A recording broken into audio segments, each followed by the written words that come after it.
Yes, guys, you know what time it is. It's your boy Jack here at the Irish Hotspur with another fan show. sorry for missing the last one Friday. Just there wasn't really a lot of news out there. And also David and I kind of had some appointments that are kind of conflicting where we had to kind of jump off for each one. But we're back with this one. So everybody with that fan show membership, it is pinned in the chat. Do grab it and hop on. There's, I think, plenty to talk about, especially it's going to be a bit of a Ben Davies kind of worship day, everyone. But I am going to go through a bit of the news first. Then I am going to get to the chat and see what you guys are going to have to say. Then we're going to get to our guests. We have Philip Brady, the Godfather, in the background. We got Dermot as well. Then we got Rufus, our man in Freiburg. But we have a bit of news, of course, everybody, and it does have to do with Ben Davies. Ben Davies has signed a new contract with Tottenham Hotspur, and he did say, or this is the club actually, his kind of words, and they just announced it recently, and they said, "We are delighted to announce that Ben Davies has signed a new contract with the club, which will run until 2025. Indeed, Ben's 43 appearances in all competitions last term, his 8th here, was his highest total yet for a season at Spurs, overtaking his 40 caps in 2018-19. He's now up to 271 appearances in all competitions with Tottenham Hotspur, and with 58 in our top 5 all-time European appearance makers. And so Ben Davies actually, being one of the, sort of, reaching up there in kind of the ranks of, most appearances, for Tottenham Hotspur, which is pretty impressive, I must say. Captain on 3 occasions in 2021-22, the 29-year-old has excelled on the left side of a central defensive 3 and Antonio Conte's 3-4-3 system. Notably, he started 34 of 36 matches after Antonio's arrival in November, including 26 of 27 Premier League games. As I've said before, I feel like, and we're going to talk about this lots, did maybe Ben Davies save his career at Tottenham Hotspur this 2021-22 kind of season? You could say that, he was going into it with not a lot of people really backing him. In fact, I think he was kind of on my list of, sort of the first to go. And he sort of saved, kind of his, kind of saved his career maybe with Spurs, if you ask me. Last, bit of, quotes, from the club, from their official announcement. They say he is also capped 74 times by his country, been alongside his teammate Joe Rodon, and played a huge part as Wales overcame Ukraine in a playoff in June to qualify for the World Cup for the first time since 1958. I would say Ben Davies, this is probably when it comes to his actual footballing career, maybe one of the best years of his life. He actually got married, I think, this year too. So you could even venture to say this might be Ben Davies' best ever year of his life, 2021 kind of and 2022. He's had a fantastic, sort of season, had just, kind of a fantastic year and a half, you must say. So everything is going well for Ben Davies. A miraculous and tremendous year. He went from being basically, like I said before, the first on my needs to go list under Nuno, and has now finally shown his true quality this season under Antonio Conte. He practically saved his Spurs career, I think, this last 2021-22 season. Not only did he save his reputation with Spurs fans, but he was also one of the most consistent players this last season. He was almost injury-free as well, which was crucial because he was the only left-sided center back in our team, in a way that also the way that Conte likes to use his sort of left-sided center backs, there really wasn't anyone else that could do it in the way that Ben Davies could this most last season. He's also very likable. Apparently, he's a very intelligent kind of guy as well, a very friendly player in the clubhouse. And I just think, this contract extension is well deserved. But everybody, we will move on to a bit more news. And like I said, then we will get into the chat as well. But Troy Parrott has also signed a new contract with Tottenham Hotspur, but he's also headed to Preston as well, where Troy Parrott announced via the Tottenham Twitter page, Troy Parrott has signed a new contract with the club until 2025 and joined championship side Preston North End on loan for the 2022-23 season. Congratulations and good luck, says the club via their Twitter page. He looks a lot bigger and a lot stronger, I think, Troy Parrott, from what we've seen of him before. I kind of just feel like this could be his, final chance to perhaps, really impress, kind of Spurs, because, it's kind of make or break, I think, when it comes to the kid. I think this is, his return back to the championship. Can he, actually, do it right this time? Can he actually, lead his team and be that striking force, that, that attacker that they can rely upon? Preston North End, I think, finished 13th last season in the table as well. I'm not sure really, too much about them. Will they kind of finish in that area? Will they be kind of pushing for higher up in the table? Are they kind of just pushing for survival? It'd be really interesting, because if it's a team that's kind of just pushing for survival, I'm not really sure how much that'll help Troy Parrott. But like I said, this is his kind of return to the championship after doing pretty well in League One. and we'll see how he can kind of adapt to probably some, better competitions and better players, and hopefully maybe better coaching. But we are going to move on to the next bit of news, where Tanganga is set off to go potentially to AC Milan, and it is via the Daily Mail. AC Milan have held talks with Tottenham director Fabio Paratici in an attempt to bring defender Japhet Tanganga to the club on a loan deal with an obligation to buy. The two sides are close to completing a deal for the defender, with Spurs negotiating a buyback clause should Milan make the move permanent. They are also interested, by the way, in Papa Matasar on loan. I feel like they had so much success in the past with Tomori that it kind of makes sense that they're kind of targeting Tanganga. And I feel that that loan, was also like an option to buy or an obligation to buy that they negotiated with Chelsea. And there are reports that Tanganga is apparently eager to join AC Milan. I'm not really sure how true that is. I kind of doubt that. I feel like he wouldn't really, confess that, to anybody. I think he probably would want to stay with his boyhood club if he had the option. But I feel like the Serie A is the right sort of league for him. It's a great place for kind of to develop defenders, especially the technical side of their game, even sort of kind of the intelligence side of their game. There are just so many good kind of defensive coaches in the Serie A, and I feel like it's a great way for Tanganga to really develop his game. And if he really has any sort of desire of making the England national team in, let's say, the next 2 or 3 years, perhaps kind of a loan spell or maybe some time abroad could really help him.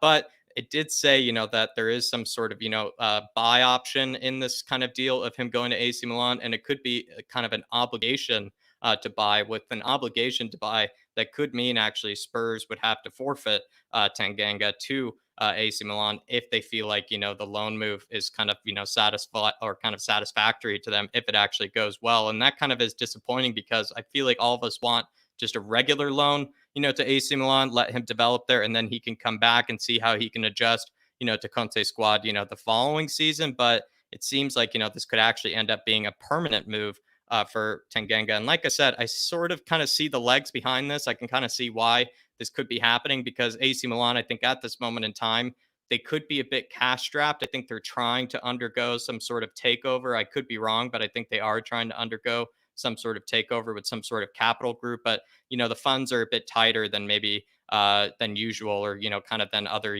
Serie A clubs. So this sort of move for Tanganga, if you ask me, does make a bit of sense. We are going to move on again to, the last bit of news, and it is Bastoni's quotes here, everybody. And Bastoni did actually come out and speak about the interest that Tottenham Hotspur did have. And Bastoni tells Gazzetta Sport on his Tottenham links in June, he said, "I never had any doubt. I always wanted to stay at Inter. I have a great relationship with the teammates at the club.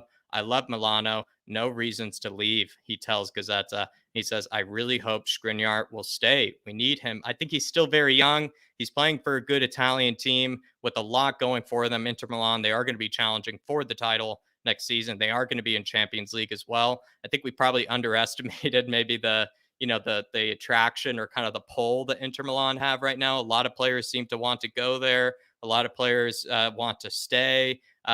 It could be a possibility that we might have underestimated, the pull or kind of the attraction that Inter Milan actually have right now for a lot of players, especially Italian players, kind of like Alessandro Bastoni. But let me know what you kind of think of that, quotes from Bastoni, because if you ask me, it looks like he might want to stay, maybe a bit longer than even, next season or the season after that. And we could have to, or we might have to kind of focus our priorities on Gavardiol. But let's get to the chat, everybody. Let's get to what the Harris Army has to say with this bit of news. And we are going to start at the top here with Rufus. Good to see you. And we're going to be speaking to Rufus later. George Hill in the chat saying, "Evening, lads. Hope you're both keeping well. Dave, hope everything is well and good, especially with you, my man. Think Parrott to Preston is a fantastic move for him. Ryan Lowe plays some nice football." There you go, George. Bit of a Preston North End expert there. Yeah, Dave, I think he's just still in a bit of pain, everybody, but I do believe he is going to be back soon. But everybody, do wish him, kind of the best. Do give him the best wishes in the chat. Do wish him well, everybody. But it is going to be kind of an interesting loan move for Troy Parrott. We are going to have my partner in crime joining me for us in this one. It is going to be Mr. Daigle, who helped us out on the watch along the other day, and he's looking very sharp with the glasses as well. Mr. Daigle, how are we? Mate, I am absolutely fantastic. I'm all smarty suited and buried because I had a job interview or a second job interview today, and 10 minutes after the interview, they called and offered me the job. So I'm Flying. over the goddamn moon. But how He's are got the you, and how is adrenaline. everyone in the chat? We're all good, my man. I couldn't say probably the best of timing. Just wrapped up, the bit of the news there. We're going to go through the chat. And then as well, we're going to bring on, a bit of the guests here. We have some guests in the background we're going to speak to. Of course, this is the fan show, but we also are going to greet the chat. Just finished a bit of the news, and now we're going to, see what the Harris Army has to say. Mark is in the house. Good to see you. Tequila 316, big up. We have Black Cockerel saying, big up, boys. Spurs should sell Cess and Reggie and hijack West Ham Kostic deal. Just saying, it feels like West Ham have hijacked our Kostic deal by the looks of it, Mr. Cockerel. I don't know what to say. It seems just like, with Kostic, nobody wants him, but everybody highly rates him. I don't get it. It's a very strange situation when it comes to Kostic. R. Green in the house. Good to see you, my man. We have 164 Spurs saying, good evening, guys. Good to see you. Good to see you. Leo Coy saying, what's up, everybody? Everybody's wishing each other a good evening. It's a very good evening. Foggy Foam in the house saying, hope to see movement in terms of outgoing this week. We are sort of in phase 2 right now, Foggy. You're absolutely right. It is sort of the time period where we should be looking at outgoings, because some of these outgoings could help us, make spots to bring in some future incomings. Absolutely right, my man. Big up, Leon. Good to see you as well. We have Wemberley in the house saying, evening, boys. Watching you on the Eurostar back from Paris to London. Ben Davies deserves his new deal, but he will be 32 at the end of it. Rumors, too, that Lucas is going to be offered a new deal as well. That would be kind of strange, I think, to offer Lucas a new deal. I feel like he doesn't really need a new deal, if you ask me. But if he feels like, Conte, if he offers something Conte for kind of the long term, then, I don't want to, don't want to deny it or anything. I love Lucas at the end of the day. I don't have any major kind of issues with the guy. But with Ben Davies, being there till 32 years of age, we'll just see how he blossoms as a left-sided center back. Perhaps, he has a new lease of life as one, and, age will be just a number when he moves into that position. Big up, Wemberley. RAI in the house. Good to see you. Martin Walton from the Flat Cap Euro Talk. Big up, Martin. We have Parrott Miguel Escobardo, the absolute legend out in Lagos.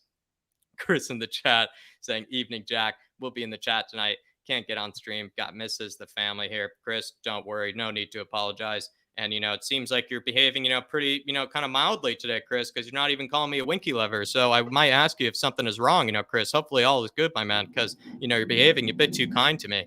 John N saying, evening, guys. Glad to have a night off of work. Can actually watch the stream. Keep up the great work for us fans. Big up, John, my man. Absolute legend. Really do appreciate you, brother. We also have Craig Bowler. Good to see you, Craig. Adrian saying, good evening, all. Adrian Troca, absolute legend. Dark Sun G with the super chat saying, I love what's going on with the Blues. They failed their signings because of their incompetent owner who acts like a soccer and baseball is the same. It's time to beat them. Yeah, I'm getting kind of, at first I was going to think that Chelsea, were looking a bit intimidating with kind of the Koulibaly signing. It looked like they had the Jules Koundé signing wrapped up, Dark Sun G, and I was getting a bit intimidating by some of their moves, but they've actually failed, a lot of the players that they've, tried to bring in. Rafinha, they kind of missed out on. I think De Ligt, potentially was headed there. They missed out on him as well. So Todd Bowley, not really, given, the American ownership, a very good rep, but I don't really think any really American ownerships when it comes to football are doing so great at this moment in time, maybe except for probably Liverpool. But Dark Sun G, I don't know. I think it's kind of hard to know where Chelsea will be, because Thomas Tuchel, I feel like he's a really good manager and he could probably, kind of make do with what he has, but he looks really frustrated. He looks really frustrated. In fact, I think Brian, he just spoke out after their most recent defeat, I believe it was, to the Gooners, and he was saying he doesn't feel prepared enough for something like that, I believe, with the signings, and he was frustrated with the lack of signings. Yeah. Chelsea manager saying that nonetheless. Exactly. I mean, they looked a mess getting beaten by the filth, didn't they? They looked a complete, total and utter mess. But you've got to laugh that this is happening to Chelsea, and long, long, long may it continue. Like I was saying as well, the filth, they're getting players in and they're not stopping by the looks of it. This window, I think, for not just for us, but for most of our rivals, it's going to be an interesting last, what have we got now? About 6 weeks? Yeah. Less 5 weeks, should we say? I think things are going to start hotting up in the next couple of weeks for all teams, ingoings and outgoings. Yeah. But let's just hope our incomings are better than the rest. Yeah, let's hope so. But it seems like at the moment, we're in no problem. It seems like at the moment we're in a good position, but I feel like we need another center back, Dark Sun G, if you ask me. Big up, brother. Really do appreciate the super chat as well, my man. Rob Coyne saying, big up, boys. Really happy. Troy signed a new contract and went out on loan. Next few years going to be massive for him, us, Tottenham, and Ireland. Yeah, I think it really is. And this is his return to the championship as well, kind of, Rob. And we'll see how he's able to handle it this time, because it didn't go, I think, too well last time. I think it was with Millwall, or was it with QPR? Where was he, before? It's hard to remember where he was. Brian, do you remember, where Troy was before, where it didn't go so well for him in the championship? He was at Ipswich. Right? I believe he was at Milton Keynes Dons for some time. Or that's where he was just now. But I think it was Ipswich that he did, but he didn't do too well. Let me just double check that. Yeah, might have been Millwall. I think he was there as well. There you go, Millwall and Ipswich. Rob Coyne and Paddy Higgins has said, as well as Martin. Yeah. So he's had a host. It didn't go well for him, I believe, on those occasions. So this is kind of the third time's the charm, you could say. For him in the. And you could also say, look how many loans Harry Kane had that didn't go well. And let's see what we're doing with him. Fair point. There you are. John Stokes in the chat. Good to see you, John. For Earth Below says, big up, everyone. Wishing David well. I for one, will be hugely pissed off if Scamacca goes to the Spammers. I'm a bit disappointed. I think that's a good signing by West Ham, but I've seen a few doubters of, kind of the Scamacca move, which gives me a bit of life. I like Scamacca, so it's just nice to see that some people, who I do really rate their opinion, are sort of doubting, this move. But I feel like it is a very smart move made by them. I'd still prefer Richarlison. I think that was, the better move made by Spurs. But Scamacca, certainly, if we wanted to go for that kind of, Llorente, kind of like, number 9, I think that would have been an excellent move. And he's also quite young as well. Big up for Earth Below. We also have Harry Chamberlain saying Ndika for 17 million would be a steal. Is he actually worth 17 million? That is ridiculous, my man. That is an absolute steal. You're right. I'm a big fan of him. Big fan of him. One-on-one defender. I'd love it if we got him. The guy's a man mountain. He's the guy, obviously Bastoni's come out again, and any hopes we kind of had, I think, have been dashed again. But I'm a real fan of this guy. I think this guy could be the real deal for us if we were to go get him. I like what I'm seeing of Ndika. Yeah, absolutely. And I feel like you said, man mountain, we need someone that's confident in the air, someone who could be kind of that aerial presence. He's good one-on-one defender. Could play as a left-sided center back, could probably play through the middle. I really like that signing. Big up, Harry. Good to see you in the chat as well, my man. Derek Smith saying, my votes go to Skriniar and Badiashile. I like too.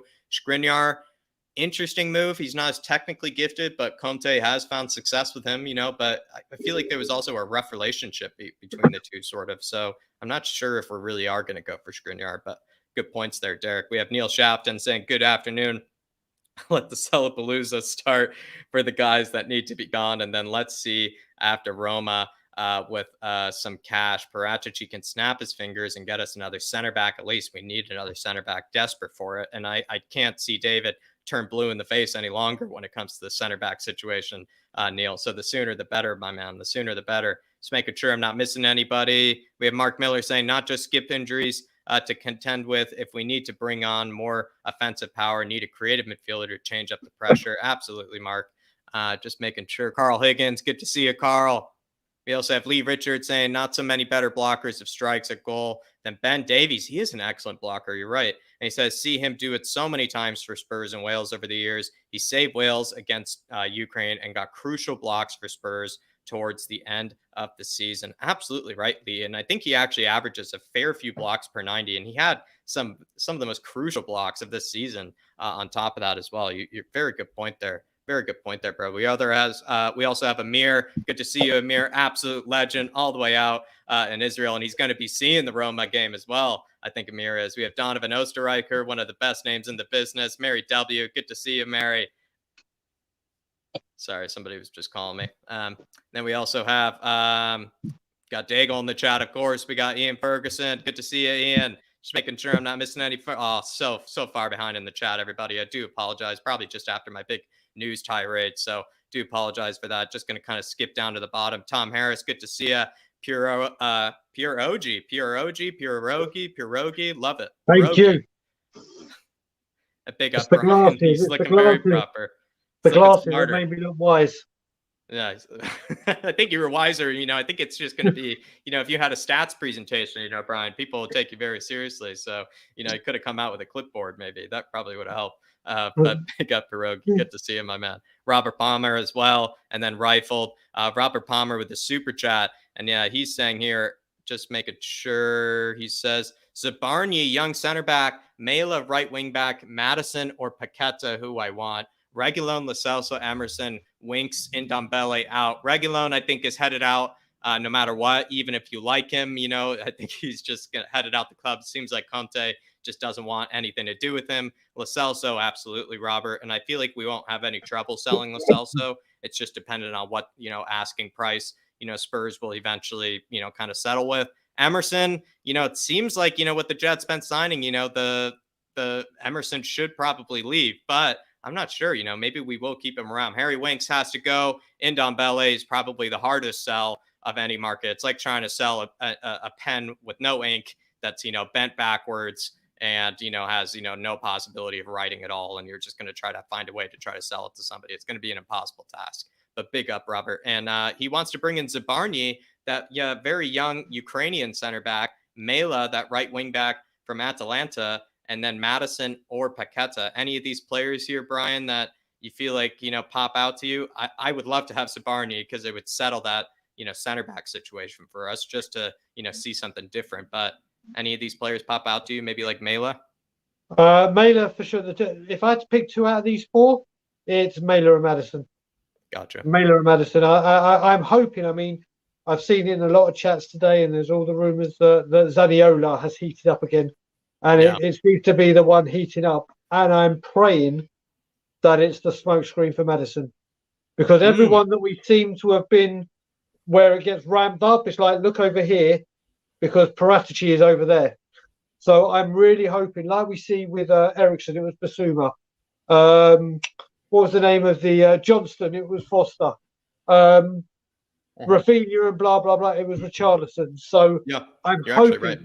I'm hoping Zaniolo is the smokescreen. Paqueta, I think, is a very, very talented player. But I've got to the point, mate. Where Leon is cursed. Where it looks to me, it's like, do you spend the money on Paqueta, which may be a little bit cheaper, or do you go and invest in Premier League proven, Premier League ready?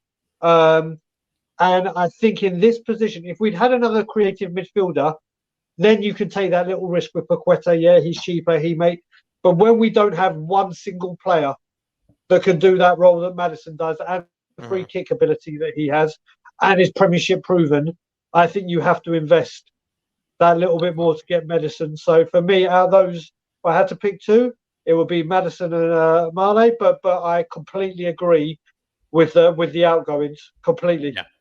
Definitely. And I think he put it in twice. And Robert, that was way too kind of you, my man. And feel free to just throw in another comment or something, Robert, and I'll, put it up on screen and we'll, treat it like a super chat, my man. No worries. That was very kind of you because, I kind of just copied and pasted and then put it in another super chat. And it's very kind of you, Robert. But yeah, completely agree with what David or with what Brian has said there. All the outgoings, I think everybody would agree with you. Madison for me, Mela. I feel like we missed out on that opportunity, but maybe if we sell Doherty and, kind of Emerson, then I would probably bring in a Mela. Zabarnyi, I think, Martin said in the chat, potentially a hard person to bring in because he is, I think, of military age, for, the Ukrainian army, but that could be something we could work around. And I do think he is a talented player. He's been playing for that team since he was like 19 years old, which is, definitely something that you have to take into consideration. But big up, Robert, my man. We also have Rob Coyne before we bring on Philip Brady saying, my big question is, did Brian put Tottenham Hotspur fan on his CV? And was this quote, Ian it out? Hope Davey is feeling better. Big up, Rob. Really appreciate it. I will say to Rob, they did ask me, the last question they asked me is, tell us something that isn't on your CV about you. And I did mention that I'm a huge football fan and Tottenham Hotspur fan. I have my own YouTube channel and the stuff we do in the community. So I did mention it. I just certainly didn't mention Enoch out, although I should have. I feel like I've done myself a disservice by not saying Enoch out in the interview, but I did speak about this wonderful community. There, big up, Rob, and also really appreciate the well wishes for Dave. I'm pretty sure he's going to be coming back soon. It's just that he's still in a bit of pain, and it's just not one of those, kind of things that, just passes easily. I think he's going to, take his time, make sure that he's good and back, back and ready, almost kind of like a skip injury, Rob, where, you don't want to rush him back too soon because, he's likely maybe to get, kind of injured again. Dave is becoming a bit injury prone here, Rob. Pick up, my man. And it's good to appreciate the support as well in the super chat. Dark Sun G also has another one just quickly saying, in my opinion, I think Basuma smokescreen was John McGinn. We were linked with John McGinn. I don't remember that one as well. Was there Basuma smokescreen that you recall, Brian? Yeah, no, I mean, obviously, John McGinn was one of those people touted. It did happen for a day or two. I do now remember that. It was a host of names, as only Parrott does. Dark Sun G has a point. He was there, but I think the Ericsson one was the biggest smokescreen. But John McGinn was definitely used in that smokescreen as well. There's no doubt about that. Yeah, big up, Dark Sun G. Yeah, with Basuma, I can't really recall one, and that was too obvious, of a smoke screen. But I do subscribe to Brian's theory, from before. Big up, Dark Sun G. We're gonna bring on the Godfather. We can't, they're just asking for him. They're probably getting a bit restless here. Let's bring him on, Philip Brady, the Godfather. How you doing, Philip? Hi, gentlemen. How are you? Very good. How you doing, Phil? Great, Brian. Congratulations on the job. Thank you, buddy. I'm very, very excited. It's been a long time I've been out of work. Oh, I know. You're very, also what I'm looking for. You're very intelligent looking with the glasses. Not that you're not intelligent. It's a ruse. It's a ruse. These glasses are what gives it away. When I haven't got them on, my brightness and sharpness goes. So I should wear them constantly, really. I think it's wise is the word I'm looking for. Very wise. I think you should do a stats presentation, Philip, and all the players in the squad. I think everybody would, take him very seriously, probably more seriously than even take my stats presentation. So yeah, I think I should take, some of this outfit from him. I should steal some of his, ideas. Yeah, I know. But where do you want to start, Philip? Of course, I was chatting a while about Ben Davies. The question that I kind of have on my mind is, did Ben Davies save his career with Spurs in 2021-22? Because if you ask me, when he was coming into that Nuno campaign, he was the first guy on that team sheet that I really wanted out of the club, kind of alongside Harry Winks. Do you feel like he kind of saved his Spurs career?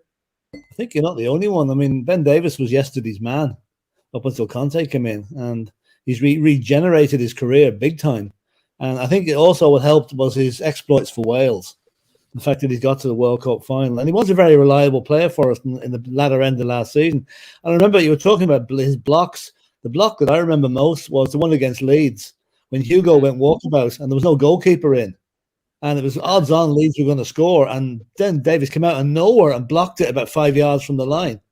So he's a wholehearted player. I mean, I'm delighted for the guy. I mean, anyone that can go from packing your bags to be leaving the club to getting a new 3-year contract, which will make him eligible for a testimonial if they still have those. It'd be 11 years at the club if he stays through his 3-year contract. And fair dues to him. Like he's not the most skillful, the greatest player that will ever pull on the shirt, but he's a good squad player that won't let you down in a crisis. And fair dues to him. I admire someone that took the bull by the horns and went after it. A few other players could take a leaf out of his book, and we know who they are, and they haven't done it. That's what I was going to say, Jack. I'm surprised you would have said first out, one of the first out, because for me, do I think we needed an upgrade? And has he surprised me at how good he's been? 100%. He's been. I meant under the Nuno. I meant when he's coming into Nuno, we thought of him as a left back because I guess we were thinking, left-sided center back, but we were realizing that Levy was forcing Nuno to play, that forward the back, and that meant Davies was going to be playing left back, and when Davies is playing left back, it's over. Okay, yeah. On that part, yeah. But for me, when you look at the bad eggs and the people to go out, the one thing I think we could all say, whether you like him or not, is Ben Davies wasn't a bad egg. Ben Davies didn't go into the press and start slagging off or was negative. Is coming to work, do the training, do the job, and try and play to his best abilities. So for me, Ben Davies, yes, if he was to still play left back, he certainly couldn't do it, and he would have needed upgrading and out the squad. But for me, he was one of those ones. It was for me the bad eggs out first, and then deal with it. And I think we can all agree Ben Davies definitely wasn't one of them. Yeah, Philip, absolutely. And what do you feel like, with Ben Davies, if he had played left-sided center back, in a 3-in-the-back system, let's say 4 or 5 years ago for Spurs, would he have had maybe a different sort of career? Was he always meant to be a left-sided center back? Well, I think, he's probably sort of morphed into it because he was a left back most of the time he's been at Spurs. But I think he's only played 235 games in 8 seasons. It's not, it's not, he's obviously been in and out of the team all the way through his career. He's never been a consistent pick for the club. Yeah, he plays. I think he plays centre back for Wales as well, doesn't he? Mm-hmm. I think he does. Yeah. I think they just said as well he had 58 caps or something for Wales and 74 caps. I think it is. He's a huge amount of caps for Wales. He's had a spectacular year, Philip. When you really look at it, it's probably one of the best years of his life. I think he's gotten married. He's kind of saved his Spurs career.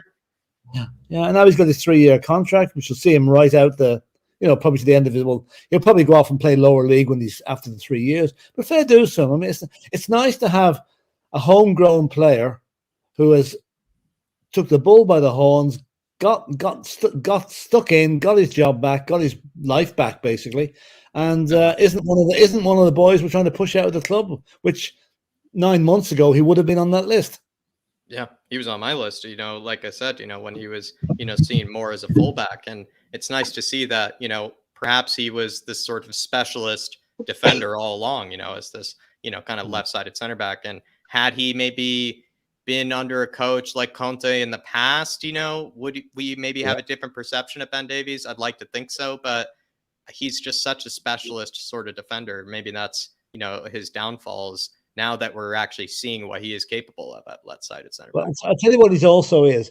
He's one of these professionals, which there's probably not enough of them in the game at the moment.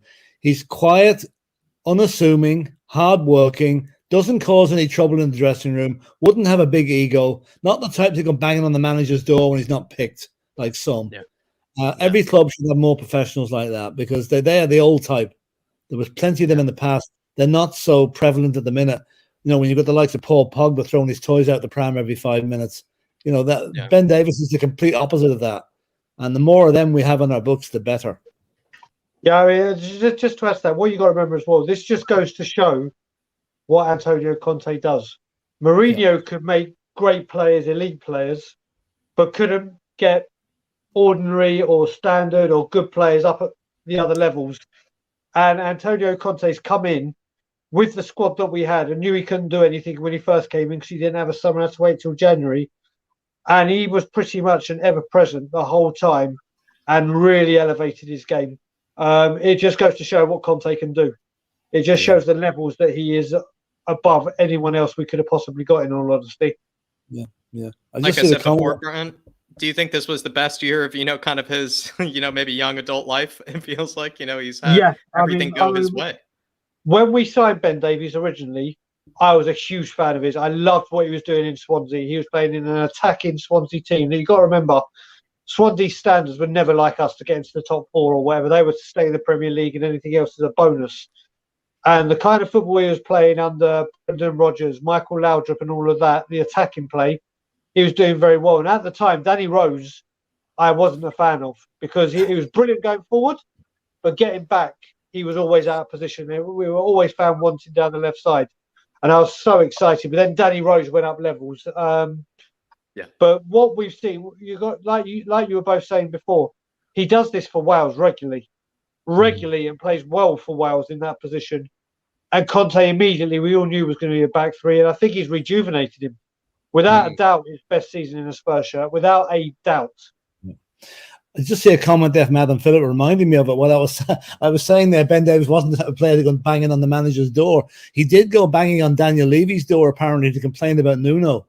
So I think we have to thank him a lot for that. I think we have to thank him a lot because he would strike me as being one of the more intelligent footballers that there are. Like the way I'll say it is this: most footballers would be reading the Sun, he'd be reading the Daily Telegraph or the Times. Yep. So that's he was instrumental in getting Nuno out and getting Conte. Eventually, Conte coming in. Then, well done, Ben Davies. You deserve a new contract for that alone. He's done a lot right by us, in the last year or two, maybe you could say for sure. And with his testimonial, last question, on Ben Davies, and we have plenty more questions for you, Philip. But last question on Ben Davies, like with his testimonial, coming up in 2 years. I feel like, like I said, not too long ago, I was saying this was going to be one of the most underwhelming testimonials for any player. He feels like he's saved, maybe his testimonial. Like this will be a nice testimonial. Well, you can be sure one player will be coming back for his testimonial. It'll be Gareth Bale. It'll be loaded with Welsh players, Definitely. He'll be flying in, just for the golf alone. But we also have as well, Troy Parrott, has signed the new contract and has head to Preston North End on a 1-year loan. What do you think, Philip? Is this the time for, Troy Parrott to kind of, figure it out in the championship, because it hasn't gone well for him in the past. And do you think it could go well this time? He did well with MK Dons. In fact, he did very well with MK Dons last season in League One. He got them to the playoffs. Good. It's a great move for him for the simple reason with Richarlison coming in, there will be very little, if any, game time for Troy Parrott this season. So rather than having him sitting, scratching his backside on the bench or playing for the under-23s or whatever, better go into a team like Preston who hopefully will play him as many times as they can. Get the experience of the championship, because I think he's going to come back to Spurs. The fact they've given him a new contract, if he'd have gone out to Brighton or to Preston with no new contract, I'd be saying, this is step one on the exit door. But the fact that he's got a contract for 3 years means he's going to come back to Spurs. And I think they're probably looking at him as going the same route that Harry Kane did.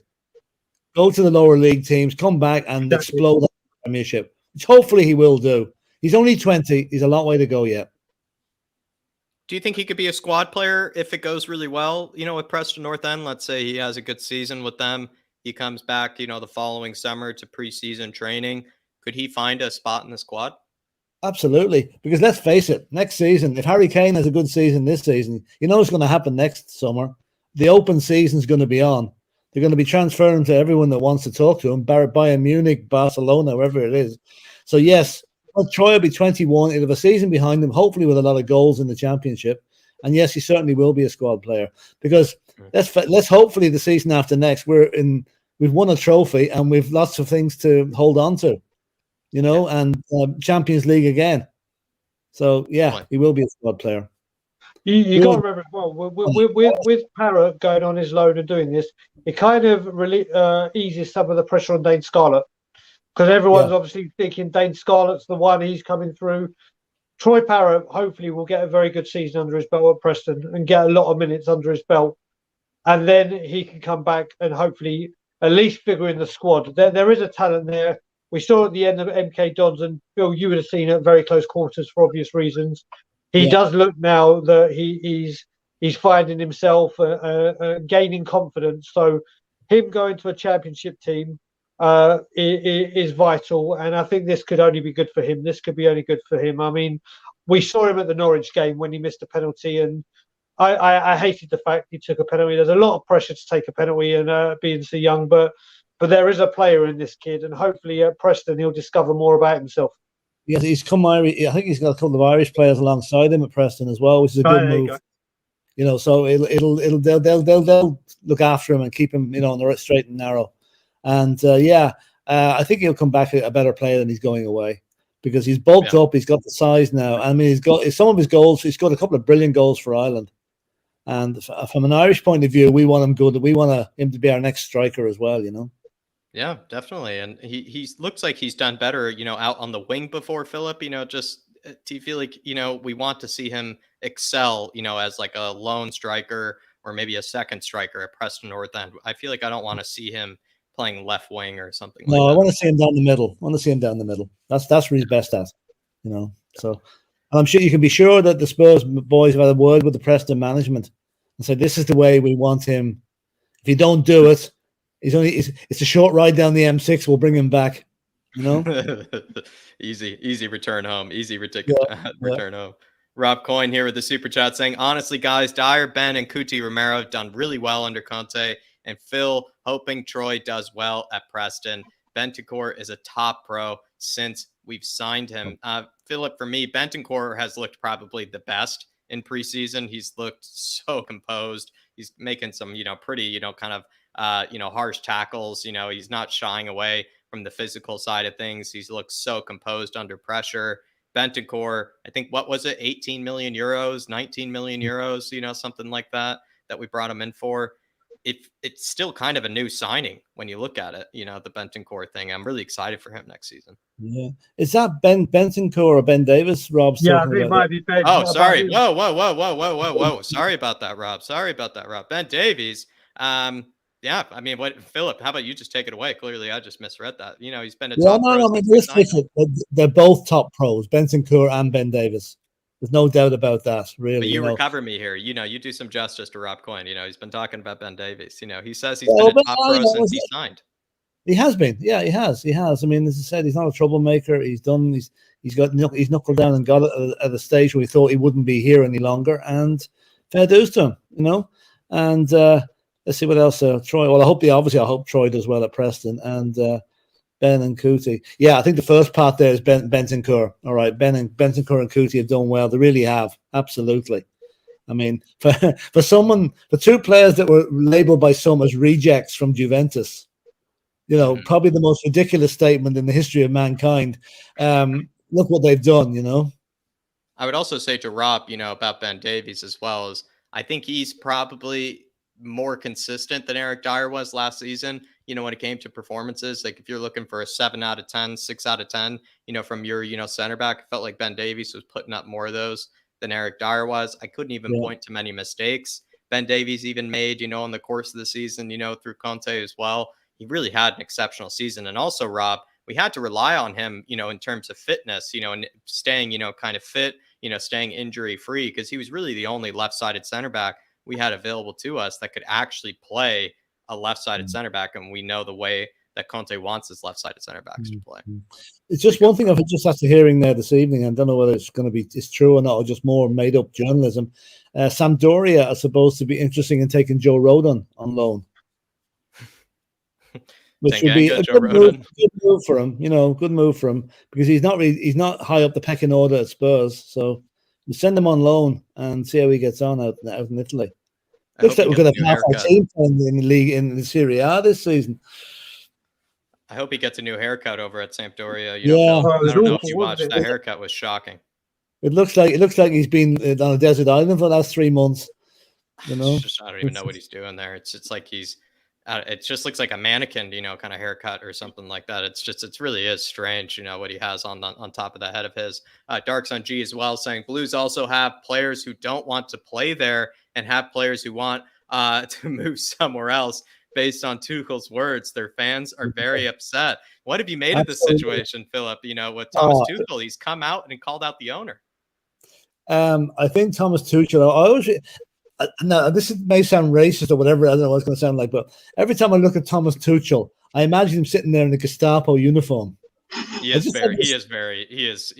way too German looking. I know he is very German looking. Yeah. I think he's a very lucky manager. He's not a good manager. He's a lucky manager in the clubs he's been. And the fact that Chelsea seems to be in disarray, my God, any team that gets beaten 4-0 by the scum must be in disarray. Yep. Really, the fans are very upset. Well, good for them. I'm delighted for them. Time they had a bit of upset. They've had too many upset years. Chelsea manager. I've never seen it before. An upset Chelsea manager like this. I have to say, I've actually said, and I still stand by it. I said before the end of the season last season, I actually think Tuchel was the first Premier League manager to walk this season. Once the season gets up and running, whether he's sacked or walks, I think the first Premier League casualty, manager-wise, is going to be Thomas Tuchel. Yeah. I agree with you. I don't think the new manager, the new owners are probably too taken with him, And if he's called them out now, that's going to cause friction and there's going to be problems over that. But I'm delighted the Chelsea fans are very upset. I really am, because they deserve it. And he's taken full control of the signings. Todd Bowley as well. He's decided to burden himself, with all the signings, and it's clearly caused by turmoil. How many players have been linked with? How many players have gone somewhere else? you know, and long may it continue, because, I mean, Chelsea are there for the taking this season. I mean, we need to be second game of the season. We need to go there and we need to lay down a marker and absolutely bury them. And what better time to do it than when the state they're in at the moment? Yeah. Well, there you are, Dark Sun G, and they're in absolute disarray. At first, I was very, intimidated by their signings, because Koulibaly, Jules Koundé, some of the other guys, looked like they were bringing in. It felt, like they kind of were, doing things the right way. But I don't know. It's somehow, kind of turned upside down on its head, especially after getting smacked by the Gooners, and seeing Thomas Tuchel, kind of just respond in the way that he did after a preseason game. Most people have kind of written off, preseason games, kind of saying, oh, it's just to get, the players back in shape. It's just to kind of, get their legs going. Tuchel did not seem to treat it like a preseason game. He seemed very upset, by how things had gone, in that game, which sort of tells me that maybe that whole narrative, Philip, with how preseason games go, Tuchel seemed to take it very seriously. He was very upset. Well, in all fairness, if we were beaten 4-0 by Arsenal in the preseason friendly, I think some of us would be a bit annoyed as well, even though it's only a preseason. But that's not going to happen, Mind you, that result now has made a lot of the pundits say Arsenal definite for the top four, which makes me laugh even more, Mm-hmm. No. Well, there you are, Dark Sun G. I mean, it seems like, the Blues have, things kind of in a bit of disarray. And at first, I would have put them probably at fourth, maybe kind of, into the season. I don't know if I could put them in fourth anymore. It'd be tough to kind of see them, kind of recover, but kind of, other kind of, news, Philip, just, Tanganga, to AC Milan is, supposedly happening. And it's not, an option to buy. It seems to be an obligation to buy, which means it could be permanent. Yeah, and we have an option to buy back then. Yeah, I mean, I had great hopes with Tanganga last season, but whether Conte doesn't fancy him or what, I don't know.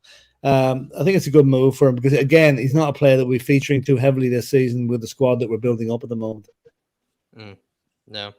And in my eyes, Philip, I feel like, with Tanganga, I'd be kind of saddened if it really were, like a permanent move, because I feel like, there is something he could probably offer us in the future. But do you feel like, he wants to go for that England spot, out there? Maybe he thinks that if he made a move like Tomori did, he has a better chance of getting into the England squad. I know Tomori, is not given any respect by Southgate, but, for Tanganga's sake, I feel like he doesn't have a chance of maybe getting into the England squad if he plays. I think it's a bit late. Anyone that's trying to force into the World Cup now, I think it's too late for them. Whether he has a good season with AC Milan, he might be featured next season or whatever. But no, I don't think. I had hoped he would be in line for an England call-up, but no, I don't think so. Well, and then, kind of last bit of news, Phil, before, I let you go here.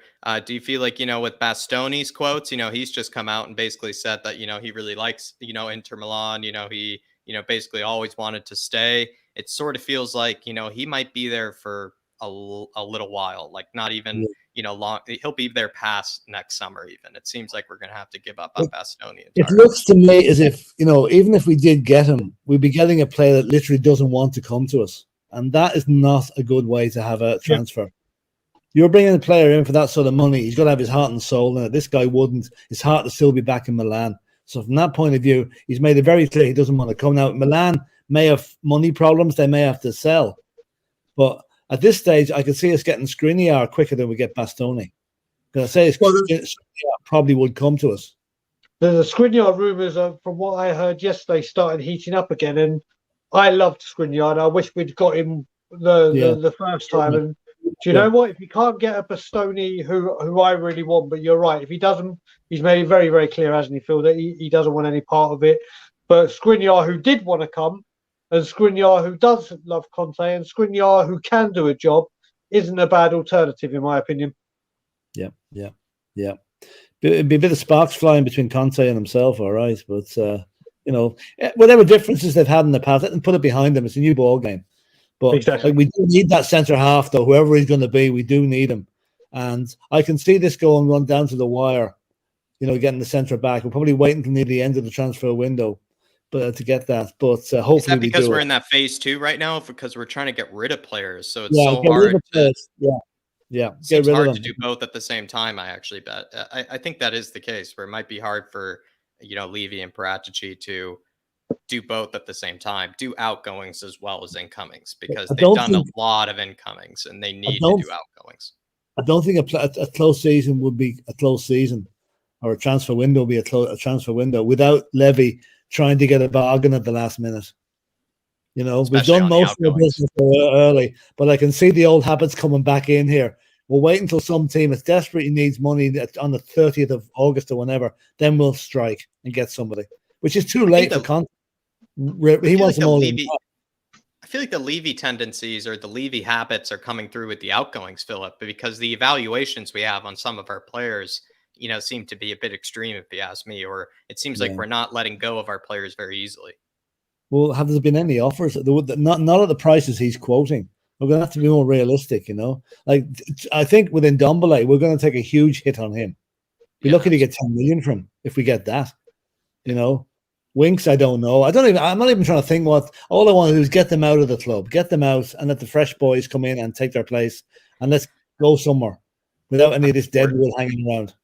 I'm worried Levy doesn't have that mentality. And, Paratici, I feel like, has been pretty ruthless, with the outgoings in the past. So far he's kind of, shown that he can be ruthless, but I'm worried that maybe, it's just maybe some of the prices that we're asking for with some of these players might be a bit, over the top. But Philip, been an absolute pleasure speaking with you. Anything, that you wanted to get off your chest, that it didn't let you say or anything before I let you go? No, the only thing I'll just say in passing, I think whichever team we start with against Roma in Israel next Saturday will be pretty much the team that we start with against Southampton. You're going to have to get a bit of continuity, and I don't see as many substitutions coming up in this game. And it's going to be a little bit tasty, that match, because Jose will want to beat Spurs. He wants to prove that we shouldn't have. So that's going to be a very tasty match, and I'm looking forward to it. But that's really all. No, I mean, it's been a good close season so far, really has, compared to other ones we've had. And let's just keep it going. Let's just keep it going. Absolutely, Philip. Love it. Everybody, wish the Godfather, a good night. He absolutely started us off the right way, got all his thoughts and, came to the news. Philip, absolute pleasure as always. See you, gents. All the best. See you later, Philip, mate. Take care. Bye. Big up, Philip. Everybody, big him up in the chat. Big up the Godfather. Got us started off tonight. We have a few super chats to get to before we bring on the next guest. Rob Coyne says, how many times have we played Chelsea and not scored? Don't we play them second game of the season? Chelsea are done, and so are United. Rob, they really are just, I don't know. They just are the definition, of sort of a curse. We're just cursed against Chelsea. It seems like we can be in the best of form, and the moment Chelsea, come upon us, we seem to crumble. And when it feels like, with scoring, it seems like, like our shooting boots go away, our creativity goes away against Chelsea. When we defend against Chelsea, it seems like all of our defensive errors somehow come to light. Eric Dyer, I can, point out a few different moments, over the past few years that he's had, against Chelsea. I think the most recent one, campaign, Tanganga had a really bad, kind of two different displays against Chelsea. I don't know, Brian, when we come up against Chelsea, we can't defend and we can't score. It's kind of both, actually. Yeah. I mean, thankfully, the way they are right now and the way we are, I'm over the moon. We've actually got them second game of the season. It's one of our hardest games to go to, obviously, with our record there. One of our fiercest rivals. They're in disarray. We're going to be in sync with everyone that's there. Whether people believe that we've got the quality that everyone wants or thinks we should have, we're all singing off the same hymn sheet. Whereas right now, that place is a mess. I don't think there'll be a better time. Like when we played Man City, it's always good to get Man City. They always seem to be very slow starters, and then they go on a major run at like around Christmas time. They're unstoppable. So I think playing them this second game of the season, I've never been so confident going to Stamford Bridge as I am for this one. I really, really think it is going to be the ideal time to play them. Definitely. And when it comes to, kind of Chelsea, I just feel like I don't have as much confidence in them as I did in the past, Rob. Normally, I kind of, out of my own Spurs fear, kind of rate them usually pretty highly. I rate Thomas Tuchel as a coach, but it's not looking good for them right now, my man. Certainly isn't. Big up Rob Coyne, though. Really appreciate the support, brother. Dark Sun G saying Blues failed to hijack Mukiele because they put Werner in the deal to Leipzig. Wasn't that Werner's former club? How useless is that? MLB owner Dark Sun G hates the baseball owners taking over the clubs. And it is, an entirely different game, actually. I would say you're absolutely right, Dark Sun G. I don't really think as an MLB owner, you can really translate any sort of skills to being like a football club owner, mostly because with, owning a football club, you're actually dealing with, I don't know, you're dealing with much more money. There's actually fewer players on the books, but you're dealing with much bigger wages with some of these players. It's just a whole different ball game. And I hate to use a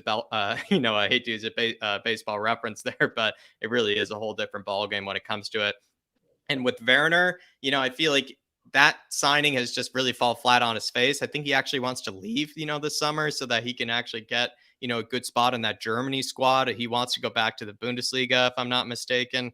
And then with Mukiele, I didn't even know that they were trying to hijack that deal. I just saw that, he was going to PSG. I didn't even know they were trying for it, but I think it's Rafinha, Dark Sun G, if you're counting Mukiele as well, that they missed out on. Jules Koundé, they've missed out on. I think De Ligt, I'm pretty sure at one stage they were in on.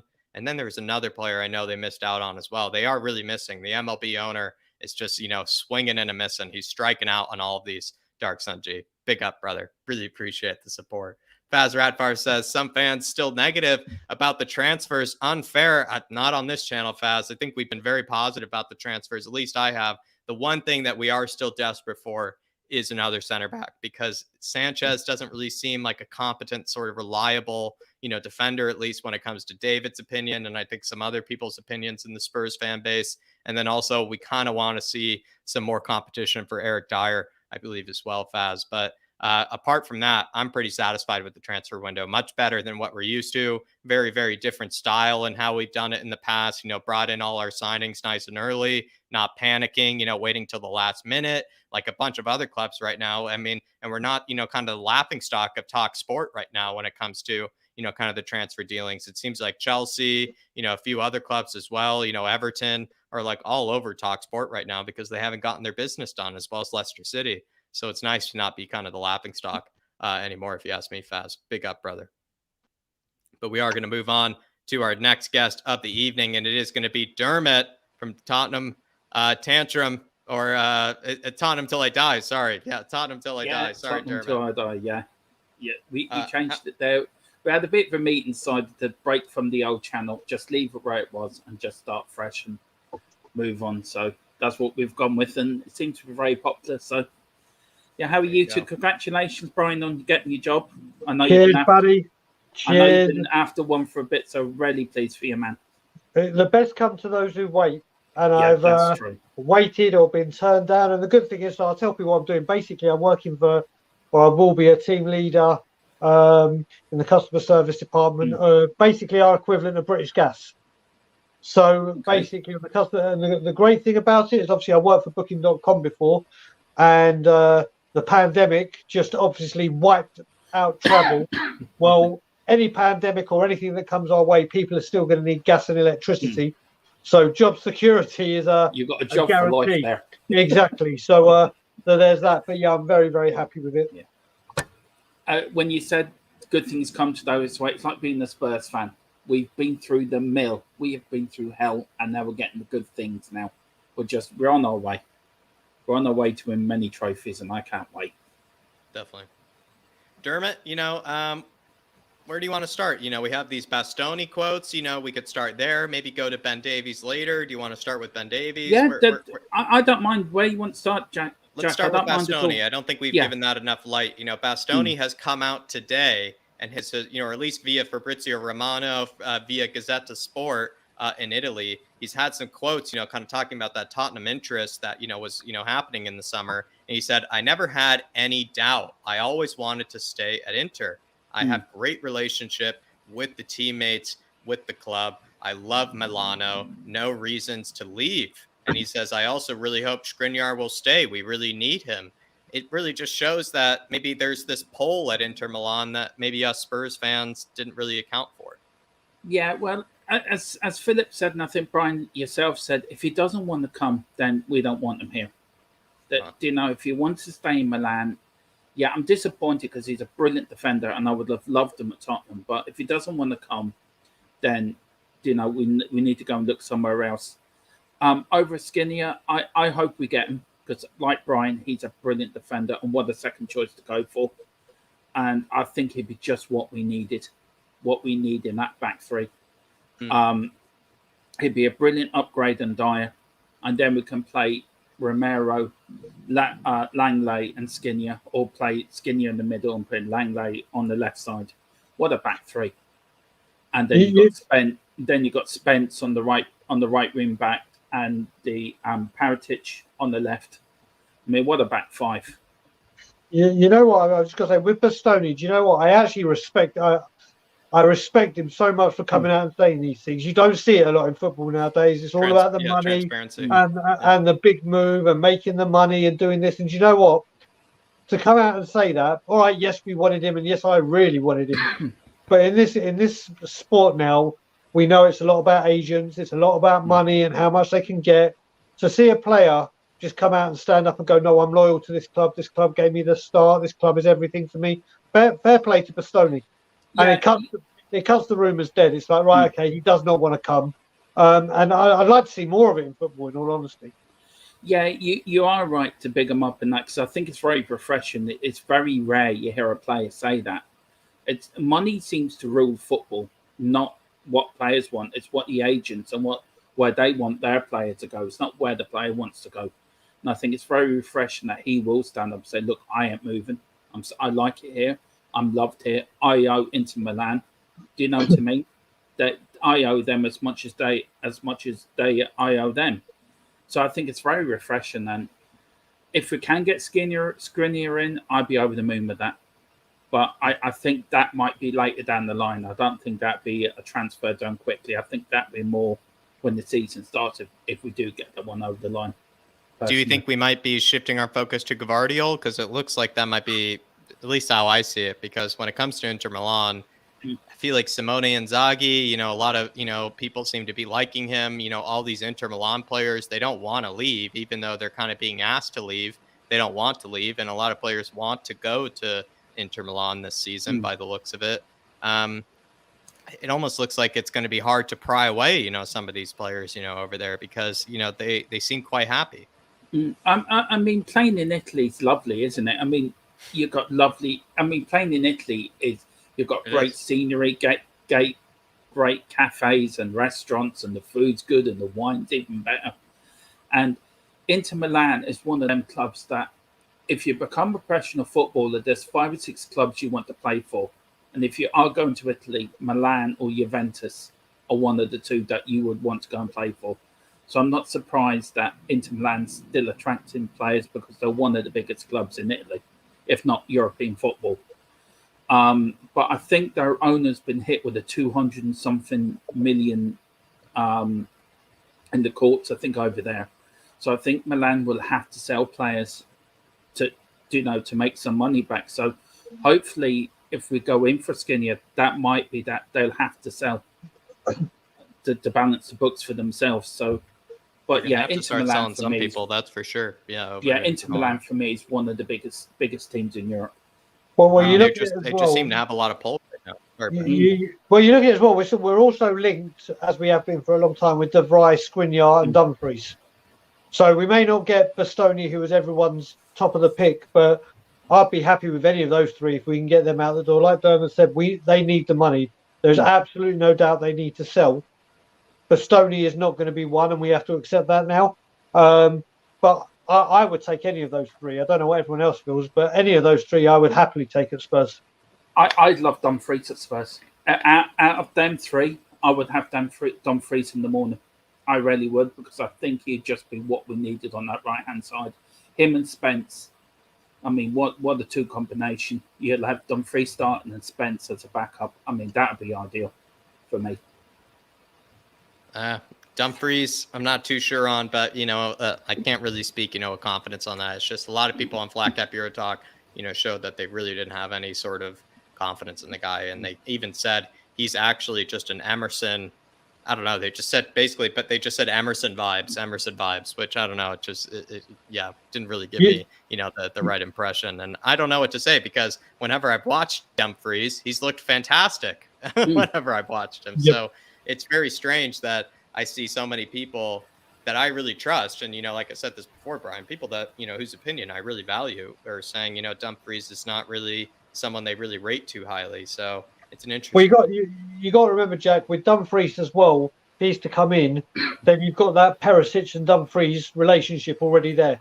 They know each other's game inside out. They don't have to say like a Perisic and a Spence or a Perisic and an Emerson or a Perisic where they've got to work at that relationship. Those two get back together. They know exactly what they're doing, which could be hugely beneficial to us.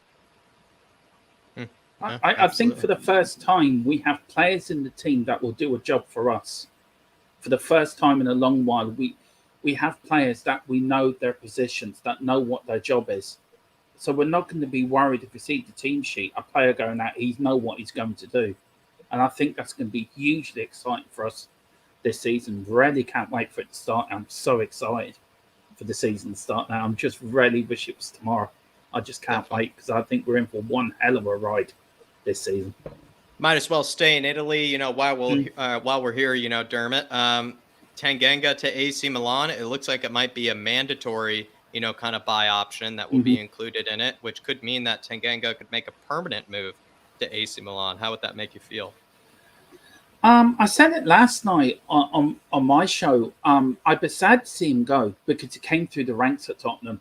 Jose gave him his debut against Liverpool a couple of seasons ago. And I feel he's been unlucky with injuries. I just feel he just hasn't had the rub of the green. I think it's a good move for him to go to Italy. I think the league over there will suit him. I think it will give him great experience of another league, of another culture. So to help him expand as a human being as well as a footballer as well. And I think if he gets that experience and we do take him back in a few years' time, I think we're going to get back a far better player than when he left, if you know what I mean. I think this is a great move for him. I really do. And I'm sadly signed because he is a homegrown player through the ranks.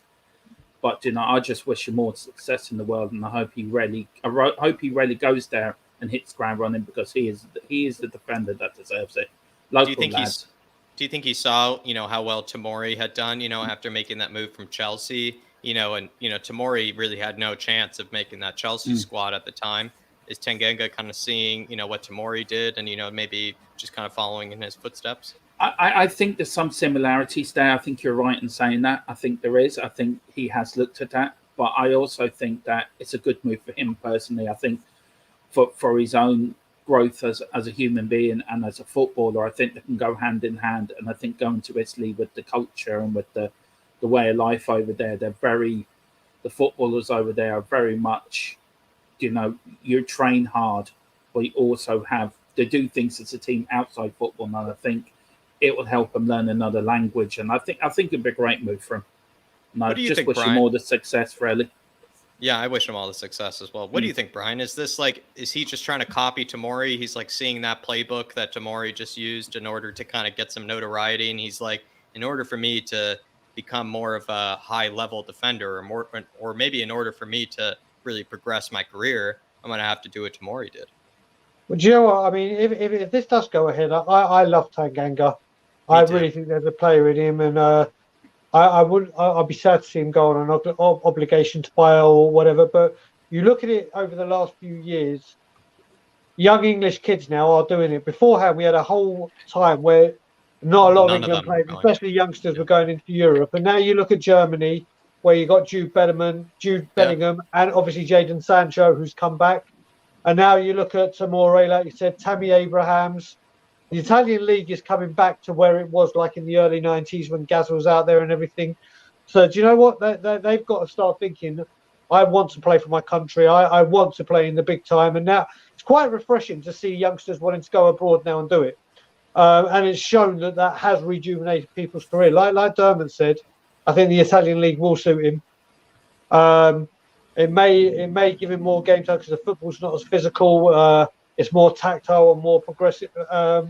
So I think Tanganga's future may lie. You know what? I'd rather see him abroad permanently than coming back and playing us regularly and doing very, very well. But I wish there was a way we could keep him. I wouldn't mind him going out on loan and coming back. I think the experience could be very, very good for him. But if he's not in Conte's books or Conte's plan, sorry, then the easiest thing to do is get him out. Get him out, and then obviously it frees up another player in the squad. Homegrown, it does bring an issue for us. But if he goes, I'd rather he went abroad than stayed in the Premier League. Interesting. Yeah, I kind of agree, if you ask me, because I feel like this is sort of the best move for his career. I'd just be disappointed if it were actually made permanent in the case of Tanganga, because I agree with you. I really like him, and I'd be sad to see him not really kind of achieve the potential that he could have, maybe had with Spurs. But, when you look at Tanganga's perspective, he wants to probably achieve as much as he can. He wants to learn as much as he can. He wants to play as much as he can, and you can't fault him for that. You really, what I would add in that, Jack, as well, I would hope somehow, like a lot of other people have, like Reguilon had with us with Real Madrid. I would hope there's some kind of buyback clause. That if he has a year or two in Milan and he's doing well, we have the option to bring him home. Because I think there is a real player in there. And maybe it's just getting some consistency and injury-free seasons under his belt that may be the key. Yeah, absolutely. And Dermot, when it comes to Tanganga, do you think, he will succeed, and over in Italy, or could it actually fall flat on its face? Could it actually, end up being a poor move? Because, we're assuming that it could go the way that, it went for Tomori, but maybe it won't. I think it will. I think he will succeed. As Brian said, this is like going back to the early 90s when all the top players went to the Italian league. I mean, the Italian league was probably one of the best leagues in Europe back then. And you got the resurgence of Juventus and AC Milan and Inter Milan, and all the big teams are starting to come back to it now. And I think this would be a brilliant move for him. AC Milan, AC Milan also looking at Tonga as well. So they're looking to bring both of them to Milan. Now for Tonga, I don't care what you have to do. I don't care if you sell him with a Big Mac shake and a pack of chips. Just get him out of the club.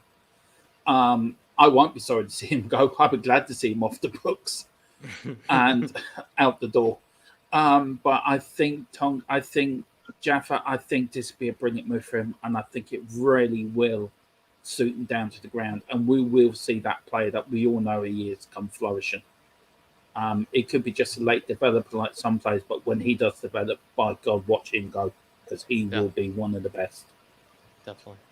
Dark Sun G saying, this time we have a firing Son, Kane, Cudi, Romero, Bentancur, Kulusevski, and hopefully Basuma and Richarlison and Perisic versus the Blues, unlike all 3 games last season. Conte looking better than Jose and Tuchel. I feel like, Dermot, when it comes to kind of Spurs' transfer window, it's looked more like a Chelsea transfer window than even Chelsea's transfer window. I mean, when... Sorry, Dermot, just before you answer that, Jack, can you just check your WhatsApp? I just sent you something. Sorry, Dermot. When was the last time we said we bought players in July, but before pre-season? When was the last time we actually did that? It's been unreal, and it's been a dream transfer window. It isn't finished yet. We're still going to get more players in, and I just think we can. I think we are so far ahead of Chelsea. I really do. I think Chelsea are in disarray. I think the club's in disarray. I think the manager doesn't want to be there. Their players don't want to be there. And as Brian says, we've got them second game of the season, and we've had a woeful history at Stamford Bridge. We really have. And I think this is the best time to play them. And we will spank them then. We will put at least 4 past them, because I just think Chelsea will be mid-table this season at least. Mid-table. I don't think they'll even qualify. I don't think Chelsea will qualify for Europe. I think they're down. I need you on my Premier League table, Dermot. I'm going to have to do one with you and David, because those reactions are so fun to make. Dermot, that's a hot take there. I mean, well, you look. They've got a new takeover, new board. They're not buying the players that they used to. It's true. They've got a manager whole that doesn't different really regime. want to be there. There's players that don't want to be there. So if the manager and the players don't want to be there and not given 100%, I think they're going to be struggling. It's a whole different regime as well. It's, you know, like you can't really think that Chelsea will operate the same way, because now that it's a whole different owner, whole different, you know, kind of board, whole different staff, like Chelsea are going to be a different Chelsea. I'd really struggle to think that they'd operate in the same way that, you know, the Abramovich, you know, kind of era did. You know, we're going to have to get used to maybe a different Chelsea. And to be fair, I'm going to stand out and laugh.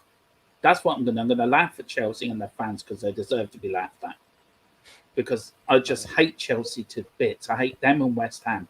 Chelsea, I'm going to laugh because they for me, Chelsea have been, for me, they're the bogey team. We're cursed. They really were the bogey team. But I mean, I can remember, I'm sure Brian can as well, Chelsea nearly didn't have a ground at one stage. I mean, you had all the signs up, save Stamford Bridge. I mean, that's how bad Chelsea were at one point. And do you know what I mean? I think they're getting the just reserves. I really do. I think they're getting calmer. And I think this season will be one of their worst seasons, I think. Well, you are, they are Dark Sun G. Dark Sun G, they're not even going to qualify for Europe. That's what Dermot's saying, my man. And so clearly we're in a much better position than they are. And clearly we've had a much better window by Dermot's terms. And so Dark Sun G, I think that's a satisfactory answer for you. Dermot, before I let you go, anything, you know, that you feel like I didn't get to ask you that you wanted to talk about? I'm about to be putting in your link to your channel as well. Yeah, Troy Parrott, what do you have to say? I'm absolutely over the moon for Troy Parrott. I'm absolutely over the moon for him. Great to get a new 3-year contract. He's gone away this summer, beefed up, really put his head down. He's knuckled down, and going to Preston, I think, is a great move for him. I think he'll be very successful there personally. He's played well for us on the national side, in the games that he's played over the summer for us, and I think he reminds me of Harry Kane. He's a slow burner, and I think you watch him in the next couple of years, this kid will go. He will start banging them in. And I think he'd be a great replacement for Harry Kane when Harry retires. Bring in Troy Parrott and Scarlett as well. Pair them together. The new double duo at Tottenham, Scarlett and Parrott. Absolutely. I think Richarlison might have something to say about that. Dermot. Yeah, I think he might do. But I'm just being a bit biased for Parrott. So sorry about that, Brian. Well, Dermot, tell us about THFC till I don't want to upset Bob Spurs' best mate, so I'll leave it there. Fair point. Yeah, you don't want to. Yeah, especially. THC till we die. We're over 500 now. We're 513 subscribers now. We reached that yesterday, so I just want to thank everyone who subscribed. Ellie has become a social media queen. I mean, she really has been putting us everywhere on social media. And yeah, we've got a pre-record I'm doing tomorrow morning with Mark. We're doing a new series called Spurs, a look back in time, where we take a fan and we go through their history as a Spurs fan. We're on Thursday with another pre-season show talking about latest news and what's happening at Spurs. And then coming up seasons, we're doing watch-alongs. We're going to show, me and Izan are going to do old matches with stats. We're going to put stats to them. And yeah, we've got a lot of exciting things coming up in the channel. So we're hoping to reach 1,000 by the first Champions League game. That's my goal. Come on. So that we're 400 and something away. So I think we can do it. So, but I just want to thank Brian. I want to thank you, Jack, and especially David. And I hope you get well soon, David. The few people who actually have supported me and actually give me the courage to go and do this. You and Dave were the first ones to get me on here. Brian's been really supportive in the early stages of Tottenham Gold as well. And I can't thank you all enough for all the encouragement and the support you've given me for the last sort of year. Even through the good times and the bad times, few of you have been there. So I want to personally thank all of you so much. And thank you to Harris Army as well for subscribing for us, because it does mean a lot. You know, we're all YouTube community creators here, and we put a lot of work into it. And we're only a small community, but it means a hell of a lot when we all support each other. And I'm very lucky. I've made a lot of new friends during this pandemic, and I'm just so humbled and so grateful. So thank you very much to everyone. Absolutely, Dermot. And everybody, show Dermot the love that he deserves. Everybody, hit that big red button when you head on over to Dermot's channel. You just hit that link. It doesn't even take you away from the screen. It doesn't even take you away from the stream. And you can hit that big red button. Show the support that he deserves. Everybody, big up Dermot. Absolute brilliant call in. And also, you'll also see the Godfather over there as well, which is been a dream. It's been a dream having him on as well. So you see plenty more of the Godfather over there. You got an all-star team over there, Dermot, for sure. Everybody, I've finally got the right team at last. I think I've finally got the right people, and I'm really enjoying. I'm really enjoying streaming again. I'm really enjoying it. So it's been fun. So onwards and upwards, and come on, you Spurs. Big up, Dermot. The double is on. The double is. See a lot of love for you. You can see a lot of love for you in the chat, Dermot. Everybody's showing you a lot of love. So I think you can definitely take some.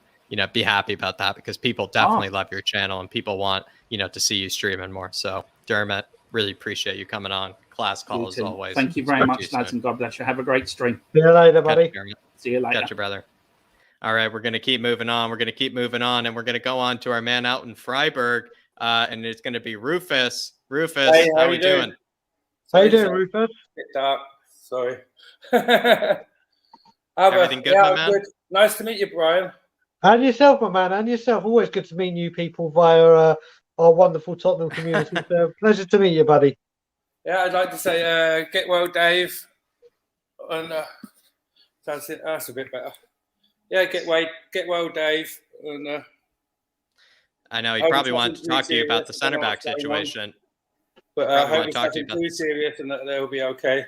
And to see him soon again. Appreciate that, Rufus. Appreciate it. Because it was actually when we got Conte and I was watching We Are Tottenham TV, and there was David and Brian having not argument, agreeing with each other, being so positive. That's what brought me to this channel in the first place. Love that, Rufus. Fantastic. Yeah, Conte breathes positivity, doesn't he? It does. It does. I mean, my son wasn't convinced at first. But now he just waxes lyrical the whole time about Conte. It's I don't know. It was nice. We watched the Rangers game together. It was the first game we've watched this. We didn't watch any of the Korean games live, but we managed to see Rangers live, and it was nice.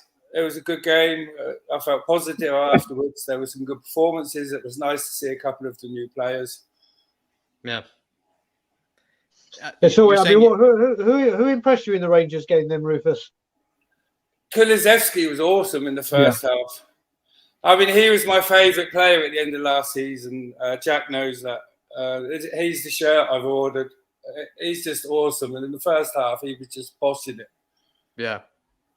Absolutely bossing it. And he was turning them every which way. Every single touch he had was brilliant. He just touched it to the outside, and he would just spin them like a washing machine every time. And then when you add that to Kane, I mean, Kane is just ice cold at the moment. Yeah. I mean, sometimes you wonder, we're in for Maddison. Some of the balls he was playing, I mean, they were just exquisite. I mean, he was playing that deeper role, like creative midfield role at times, and the balls were just exquisite while he was playing. I mean, you could argue we're better off of him playing completely up front, which is might be why we got Richarlison, and then we're looking for Maddison as a backup to a Kane creative midfielder. So when Kane's being creative, when we take him off, we don't lose that. When we were first linked to Maddison, I was trying to think how we'd link him in. But when you see how he played against Rangers, if Harry's playing that creative role, then he can come in and alleviate that, or he can come in and replace that. But the front three, I've never seen Kane so sharp in all my life. So fit as well, right? He's looking a lot leaner than he ever has, in the past. And hear me out here, Rufus. Do you think he's getting in such good shape, not only to be able to play, of course, the number 9 role, but maybe because he could play that creative midfield role from time to time? Maybe he's, getting in shape so that he could cover a bit more ground.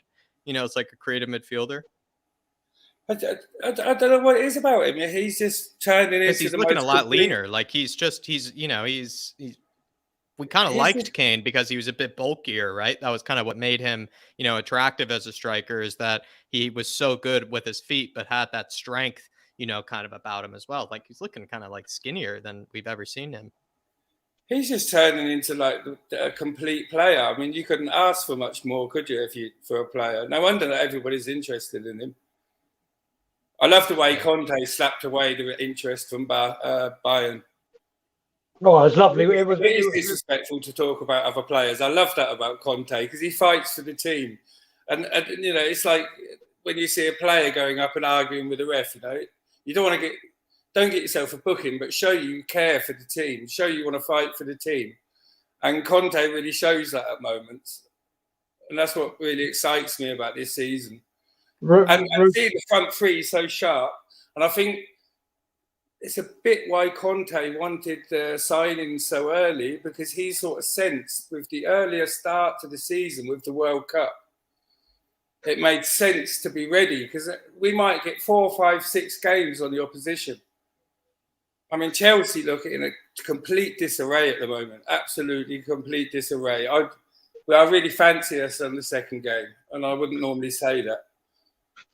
Well, I think we've got a really good chance because we're firing, they're not, and they're not too sure. And Tuchel's put that distress message out. In fact, Chelsea remind me a bit of the last season under Poch.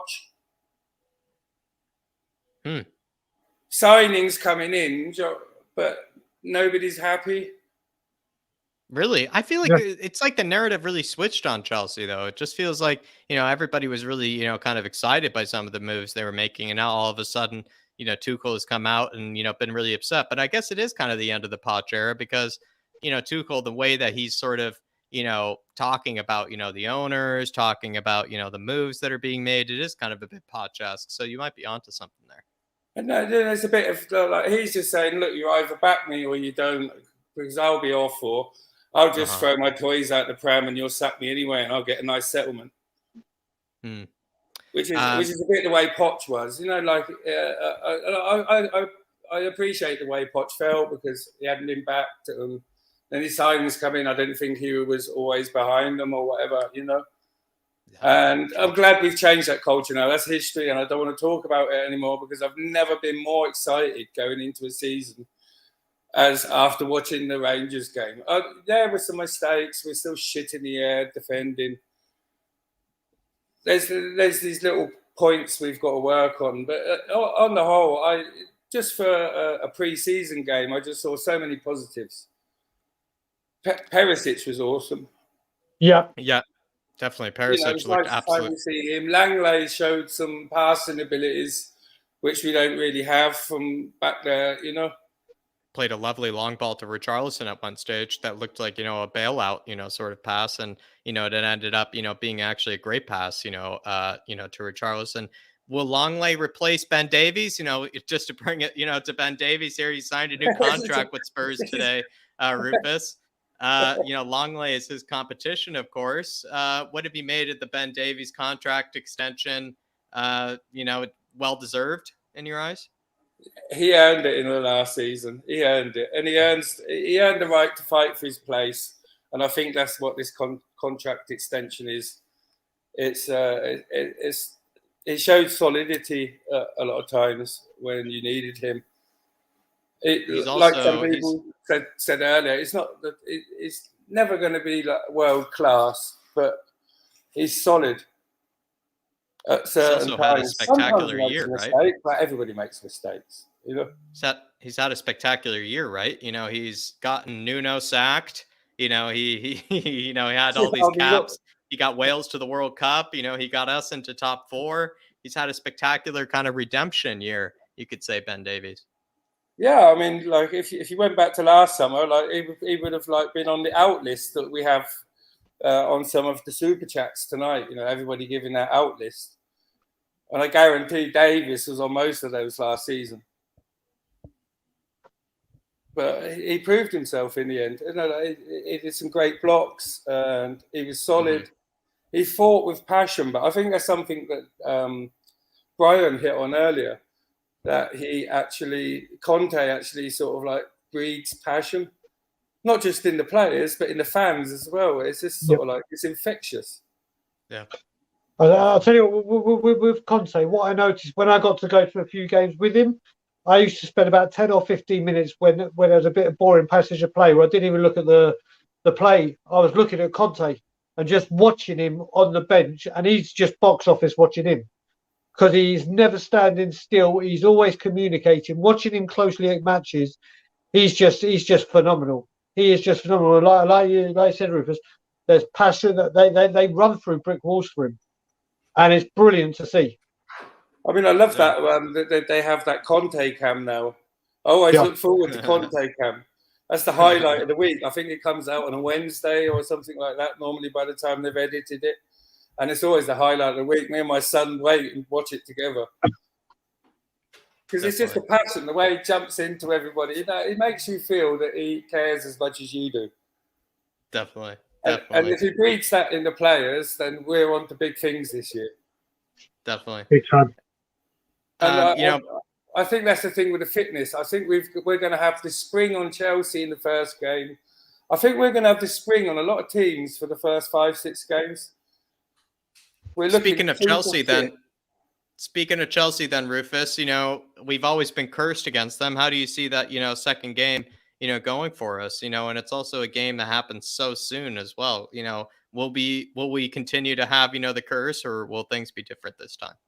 I think the first game, we've got a very good chance. I'm not going to curse it. I'm just going to knock on wood and say we've got a very good chance. Because they seem to be in disarray. And they haven't got all their signings sorted yet. It's a bit early for them. The season's starting early. Well, what happens in the second game, that depends on Chelsea. Yeah. Whether they back the manager, whether they if they go into crisis and get a new manager, then we've actually got a very good chance to break the curse and actually not drop points against them. Yeah. I think we've got a really good chance this season, and it's good to actually break that curse, because if we break that curse not once but twice in one season, then these players or this group of players will never have that hoodoo again. Once we start beating Chelsea, I think then we know something special is probably a brewing. I could definitely if we can keep up the results against like we did against Liverpool and City. Then it's just improving how we play week in, week out. And that's why you got players like Richarlison come in. Shithousery showed a bit of that against Rangers. You know, like going down and looking for the call and stuff like that when there wasn't really much on. And you need that. So we're going to have a bit of that for the Wednesday nights when we don't really want to against a lower team or stuff. You know, like we just got a bit of depth now, you know, and it's nice. A bit light in defence. Looking a bit light in defence for sure. Rufus, any, you know, last things, you know, to say before we let you go? We got a few more, you know, kind of get through tonight. Anything that I didn't ask you that, you know, you feel like you'd be disappointed that you didn't get to say? No, I just wanted to sort of like praise the front three because they're looking so sharp. Yeah. It's amazing. And like to see that in pre-season and then and I know they're going to transfer that to the league. I'm not going to curse it by saying it. But they are. They just see how fit they look. Fit they all are. It's the most exciting time since I'm in my 50s. So like, this is like the most exciting time. Definitely since Poch in the run in the Champions League. Definitely. And we haven't even got a draw for the Champions League yet. I think that's the case for a lot of fans, and I know that's the case for Dermot, you know, and fans like Philip as well, you know, who've kind of sort of seen it all, you know, and they sort of feel that way too, you know, Rufus, and, you know, it's very, very, you know, it shows that there's a lot of hope, you know, for the future. But Rufus, absolute pleasure, my man. Come on, you Spurs. See you later, Rufus. Nice meeting you, buddy. Speak to you soon, brother. Hopefully catch you for the next one. Big up, Rufus. Hopefully catch you for the next one, brother. Good to speak to you as always. Big up, Rufus. Gotcha. Alrighty, everybody. We're going to move on to the next one. Big up, Rufus, our man out in Freiburg. We're going to go on to KPV. It's KPV time, everybody. It's KPV. Where are you? Hello? What's Mr. up, brother? Perisic Vineyard. How are we? I'm good. Everything good, KPV? What do you want to talk about, my man? You know, Ben Davies getting all the love today. People are turning into Ben Davies fans today. What do we want to talk about? You know, Tanganga might head to AC Milan. You know, what's going on? I think Ben Davies signing a new deal is pretty good. Like, he had the best season last season towards the end. Great season under Conte. And yeah, him scoring against Newcastle, like 3 of our defenders going on a score sheet against Newcastle. Tell me which 3 defenders from a different club has not got on a score sheet in one game? Who hasn't? Ours has, the others hasn't. Tell me. Good point, Carl. Good point. Tell Ben me. Davies, do you feel like Ben Davies saved his Spurs career, you know, KPV? Because I don't know how long you rated him, Big. I feel like a lot of Spurs fans lost faith in him, you know, until the 21-22 season, right? You know, you feel like he saved his Spurs career? Yeah, I think so. Like, I think, yeah, like under Nuno, I know you wanted him out. Like, I probably would have said the same as well. I wanted him out. But then Conte comes in and he gets the best out of him. Like, yeah. So he got Nuno sacked, Kyle. I mean, you know, he's done us a lot of good, Ben Davies has. Oh, what, Ben Davies got him sacked? I don't think so. There's one man to blame, and that's Daniel Levy, because like Nuno deserved the sack anyway, because he wasn't the first choice. We wanted Conte, but yeah, he wasn't ready. Why would you get the Wolves manager who done a double over the Arsenal? Like, well, why does Levy need Ben Davies to tell him, you know, to sack him? It seems like, you know, Levy needed Ben Davies to you know, shake his head around and, you know, say, like, listen, you know, we got a garden gnome on the sidelines here. Yeah, like he probably should have told Ben Davies, like, Nuno's not right. Like, Conte's coming in, he's going to help us win something. Ben Davies actually has won something. That was with Swansea, the Carabao Cup in 2013 against Bradford. He's won something. So we've got a winner already. Højbjerg, Champions League with Bayern Munich, 2013. So this season is ours. And yeah, you heard it here first. The double's on. It's on. I'm telling you. It's going to happen. I said it to Ben and Tim over the weekend, and I'll say it again. It's on, boys. I want the What type of double are we talking about, you know, Kyle? Are we talking, you know, domestic trophies? We talking the league? You know, what are we talking about? What type of double? Premier League, Champions League, the double. That's the 2 big ones I want. I don't care what anyone says. Look at Man United, 2008. They were going for the treble, but they got knocked out by, Portsmouth, I believe. And they got knocked out, and they won the Premier League and Champions League. So why can't we do it? They Carl, done. That's a big claim. And also, we may have Antonio Conte, but they had Alex Ferguson in their prime and in their pomp doing what Manchester United do. If I would love to see the double of the Champions League and the league, but I just don't think it's happening. Also, you got to remember with Man U, it was Man U Arsenal back then. Man U or Arsenal, Man U or Arsenal. It weren't Chelsea, Liverpool, City, Tottenham. I think it's a bold statement, but if it comes, everyone will have to come back to you, Carl, and say KPV was right. KPV was bang on the money, but I think that's a bold statement. Yeah, like, what 2 do you want to win, Brian? Name the 2 that you want to win.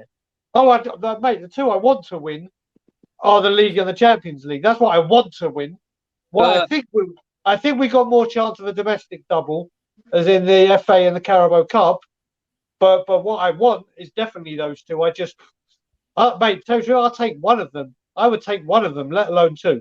Yeah, I think I'd be satisfied with the league alone. I wouldn't even need anything else. I'd be full. You know, Kyle. Yeah, like, I agree. But out of them, I'd probably take the Premier League, because the players want it. Conte wants it. Everyone's been saying it. This season, the players want to win it. Like, I'm telling you, I'll probably take the Premier League. I know Bob and everyone has a love for the FA Cup. I know, the filth came round and started winning it every time. We were the first team, like, that actually won it. But then they decided to come along to our perch and start winning it every time. Like, I don't care. But I know you want the FA Cup, but I'll take the Premier League and FA Cup. I know back then, the Blues, as you're saying, they're doing poor. It was Ancelotti won a double at Chelsea. But Conte, Premier League, first season, then the next season, FA Cup, and boom, he was gone. Like, do you think Conte has a better chance of winning the league than probably the Champions League, Kyle? Yeah, I think so.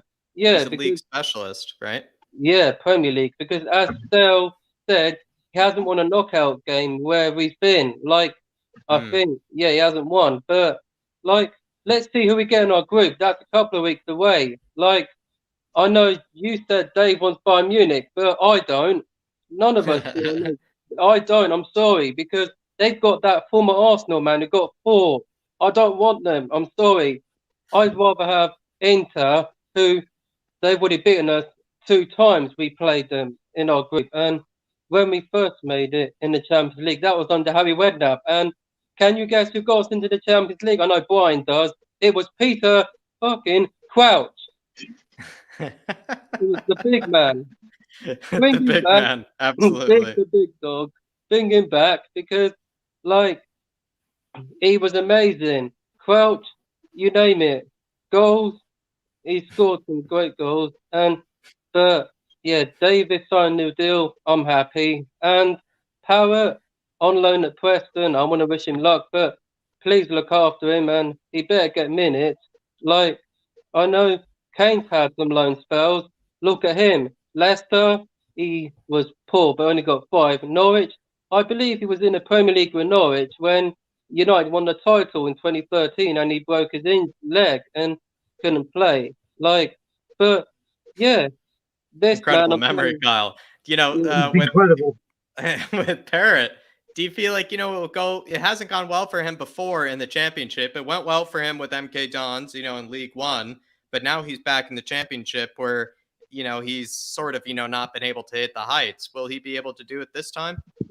I think so. Yeah, Preston, I think so. Like, they finished 13th last season. I feel like they're not going to probably, be in the depths of relegation, right? Yeah, I don't think they'll be in relegation. But, yeah, I think he'll do great. He'll score some goals, and hopefully, yeah, like 23-24 season, he's going to want to challenge Kane to get in the starting lineup. But why not? If Kane does leave next summer, I hope that he doesn't, because Bayern Munich won him, no chance. Disrespecting him. Conte said it, like he ain't for sale. I love what Conte said. And yeah, like, I don't like what Bayern said. Like, they won him, that's not going to happen. I don't think so. The only team that can afford him is Man City, but they've got Haaland, and yeah, well done. But do you feel like, with Troy Parrott, could he, if he has a good spell with Preston North End, will he come back, the following preseason? Could he find a spot in Conte's team? Yeah, I think so. He can, yeah, because, like, he's from Ireland, he is, and yeah, he can score goals. You saw him score that for Ireland a couple of months ago, I think. And definitely, yeah, I think he'll do great next preseason. Why not? Get him in the starting lineup. He can score the goals. Look at Harry Kane, he's broken records, and he still wants to break Alan Shearer's record. Like, so, but I know Parrott's not going to do that. No offense to Parrott, but he's not better than Harry Kane.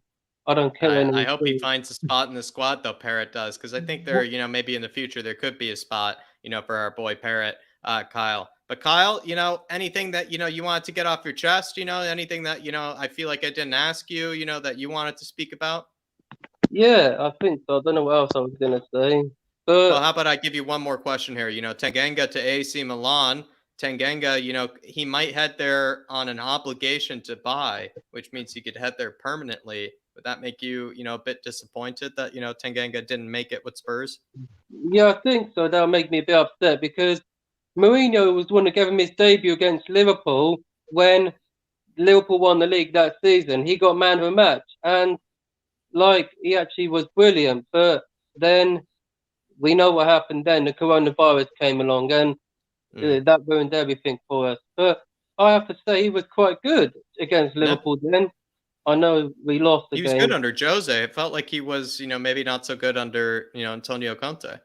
Yeah, like, yeah, he was good under Jose, but I don't think he started some games in the 2021 season. Like, I know that season started in September because we started in June, and I don't think he played against United then in that game we drew 1-0 when Bergwijn scored that stunner, and some people in the studio in that game against United, Boy Keane was fuming. He is flabbergasted. Like, I didn't know he was a Spurs fan. He grew up, and yeah, I wonder what everyone's reaction to that. Like, and before I go, David Beckham actually had trained with us before one, I heard, and I played for his academy. So everyone, you're saying I didn't get lost then because I played for his academy, and I did. I played for his I academy. love it, Kyle. I love it. Yeah. Just Kyle, you're dropping all the facts, my man. It seems like any question I ask you, you have to drop a million pub quiz facts, on top of it. Kyle, if I'm ever in the, the New York Spurs, kind of bar, I would need you alongside me for my pub quizzes. Yeah, mate. And before I go, everyone, please vote for Tottenham TV.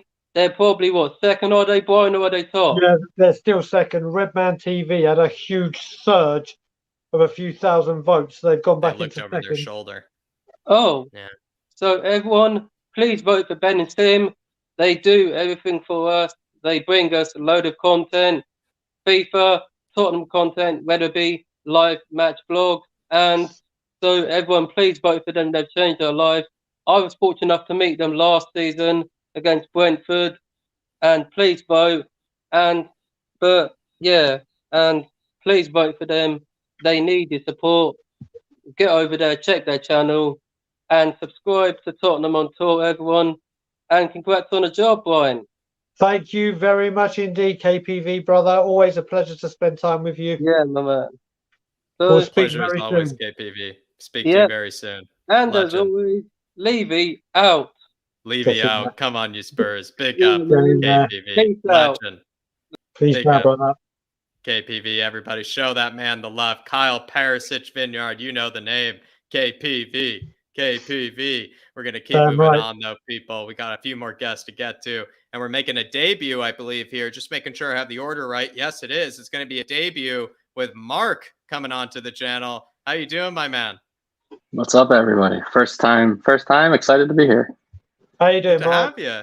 I love a good debut, and I feel like it's an awkward one because you're gonna have to either be a Ben Davies fan, or if you weren't, a big Ben Davies fan, then it's maybe not the day for you. But any of the news that's been out here today, Ben Davies signing the new contract, Troy Parrott's headed to Preston, Tanganga, I think that AC Milan move is like sort of on the cards. It looks like it's gonna happen. Bastoni basically explained why he didn't go to Spurs. Anything that's on your mind, my man? Yeah, I think the Davies one is interesting. I was talking on Twitter earlier, but having someone in the lineup who's both physically and mentally tough, who can come in against a tough opponent, and no matter the tournament, I think is important. Especially if Bastoni and Vardiol aren't in the cards this year. I hope they are. Especially Vardiol, he's amazing. But if they're not in the cards this year, then having someone like Davies we can trust that he won't make mistakes. I know last year's he's improved a lot, but if he can continue that form, it's imperative that we have someone in the lineup who can do that. So I'm excited for him to get the extension. I feel like he's coming off one of the best years of his young adult life, Mark. He's gotten married, he's turned his Spurs career around. Ben Davies he's gotten Wales to the World Cup. You were just speaking about, he's going to have to continue that form that he had from last season. And I don't think that will be an easy task, but everything is going well for Ben Davies so far. It seems like, he's touched gold. And there's a clip going around Twitter of Conte talking about Davies when he first got into the job, and he talked about how focused Ben was and how he worked hard every day in training, and it speaks to the type of character that we need in the squad. When you compare him to Ndombele, who we all know doesn't have the toughness mentally, to play in the Premier League, to train for the Premier League. So having someone like Ben Davies, who, you know, he's not going to break the internet with his skill, but he can outwork everybody on the pitch, and he can stay focused the entire game. So I think like having those characters in the team until we can get someone like Gvardiol or Bastoni, I think will continue to keep us elevated with the top teams. Definitely. You know what, Jack? I think there's actually a subtopic that we need to talk about now, because it seems to be gathering a lot of pace. The Mora extension. Yeah. How do you feel? What do you make that, of that, Mark? I guess for the first one to ask you, Lucas Mora is also being extended. Ben Davies contract extension, Troy Parrott contract extension, Lucas Mora contract extension. What do you make of Lucas Mora's? It's the same thing, right? He may not be the best athlete. He may not be the best footballer out there, but he's going to work hard. And when you look at all of our incomings and you look at the average age of all those incomings, and they're young, it's not a retirement home. Perisic is the only one who's older, right? So you have young players coming in who need to be shown how to work hard, right? You talk about Parrott and how he wasn't on the right track. But, you know, now that he's been able to see Kane and what Kane does to become the best striker in the world, then he's got a good role model to work with, to understand how to improve. So someone like Mora, it's the same thing. He does what the coach asks him to do, and he does it 100% committed to it. So he's not going to set, you know, a scoring record. He's not going to set an assist record. But he is going to work really hard and be a good role model for our young team. Brian, do you feel like Lucas Mora is like going to be the Ashley Young? Is he going to be like the Ashley Young for Conte? Someone who just sticks around, you know, in the squad, no matter the age? This is going to be quite controversial. I've got to say, I'm really pissed off that he's got a contract extension. If it does happen, I'm really, really pissed off with it. And listen, I love Lucas Moura. I think he's been a good servant. But this is another thing where one of the things that I was happy with is we're getting people out the door quickly. And like when we got Dele, like when we got Lo Celso, this is another player that, apart from his hat-trick against Ajax, yes, he's had a good few games. Has he shown consistency? No. Has he shown he can score regularly or assist? For all the talent he's got, he hasn't delivered. And from what I understood, he was seeing out his contract and going back to Sao Paulo. And one of the things I've hated over the last few years is, rather than players that have got us somewhere but haven't got us over the final hurdle, rather than saying you've taken us as far as you can go and getting them out the door, we've gone and offered them more money and a contract extension. And this is exactly how I feel about Lucas Moura. As much as I love him as a person and what his love for Tottenham, I am not happy if this contract extension does happen. This is another sign of just handing out a contract for no reason whatsoever. Ben Davies and the way he performed last season has warranted a contract extension, has warranted that extra year. For me, Lucas Moura hasn't done it, and this is just throwing more money away at a pointless person. Or not a pointless person, a pointless cause. It could have been get him out the door and use that money wisely, rather than just saying, yeah, you might offer us something right back now, but rather than trying to get a Dumfries or another one in and getting I won't be happy if this contract extension goes through. I'll be quite annoyed. That's valid, you know, Brian. I think it is valid. You know, Mark, do you feel like we should have given Lucas maybe a contract extension after how we saw this season go, this upcoming season? Feels maybe a bit too soon to give it to him now, right? I mean, we don't know the financials of the deal. So to be upset, Brian, about him getting more money, we don't know if he's getting more money. Oh, he will do. He will do. If he gets a contract extension, he'll be on more money. Either maybe way, it's just to give him more security, like knowing that he will be with Spurs, you know, a year longer, because there is a bit of uncertainty there, Brian. Perhaps he isn't getting more money. It's just an extra year just extended. Well, and there's the Brazilian trio that they don't want to break up between Richarlison, Emerson, and Lucas. If you look at all the content they're putting out, they're always together. So it might just be a way to keep Richarlison happy. But at at the end of the day, I mean, look at someone like Madison, who I would love to have in the door, but Madison won't play every game, and which means in turn he won't perform every game. So yeah, I agree that we want Mora to produce more, but he's not playing every game unless he's going to fill that right wing back spot, which we know we already have a lot of options there. So he's not going to perform every game, and he won't be in every game. The same thing with Madison. So we could shell out a ton of money to get Madison in the door, which I would love to do, but he's not going to play every game, and it's not guaranteed that he's going to perform every game either. It's about having options of people that will work hard to understand what their role in the system is to be able to perform in that system. So we may pay more, marginally more than he's paid today, but it's not a lot of money, and he's someone who will reliably work hard to try and perform. Sure. But that's the thing with me, Mark. Yeah, guaranteed Lucas Moura will work hard.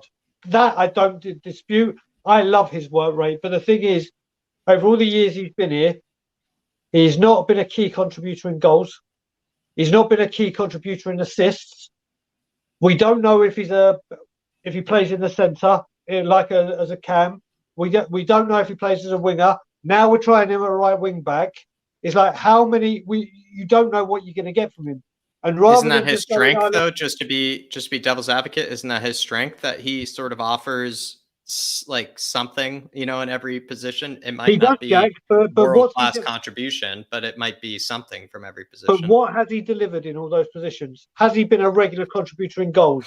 No. Has he been a regular contributor in assists? No. Has he been don't get me wrong, when it comes to work rate and effort, he's right up there at the top of the list. He's right up there at the top of the list. But you could do all the work rate and work your socks off. But when you've got the ball in the positions that you need to be finishing in, or that final ball, it's not the best.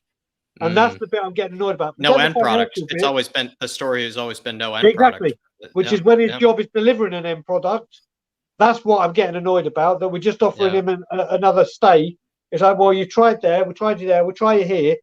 It's like, well, you haven't commanded your number one choice as a cam. You haven't cemented it as first choice as a winger. Now you're going to be one of a few in a pool of right wing backs.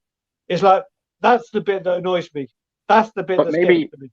But Brian, maybe the assessment is that Mora shouldn't have been a winger. He shouldn't have been a forward because he can't produce. So putting him in the right wing back spot where he can utilize his skills to actually get some more production is Conte's assessment, and he's realizing that that's where he can get the most out of it. Like from your assessment, Betancourt he'll never be good in the final third. So maybe Betancourt is on his way to be out the door because he doesn't give us the production that we think. But he's not there to produce at that end, though, Mark. That's the thing. He was brought in to transition from the defence up to the forwards, which he does remarkably well. That's his role. That's his position. That's what he needs to do. And look, he got 2 assists against Norwich on the final day of the season.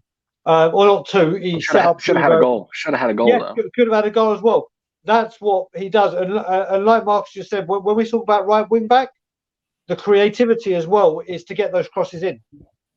When you get up there, that's the concern. Listen, if he stays, he stays. But I'll just be upset that we're again just saying, "Oh, do you know what? Rather than sorting out this position and getting someone in to do the job, we're going to hope that you can do that."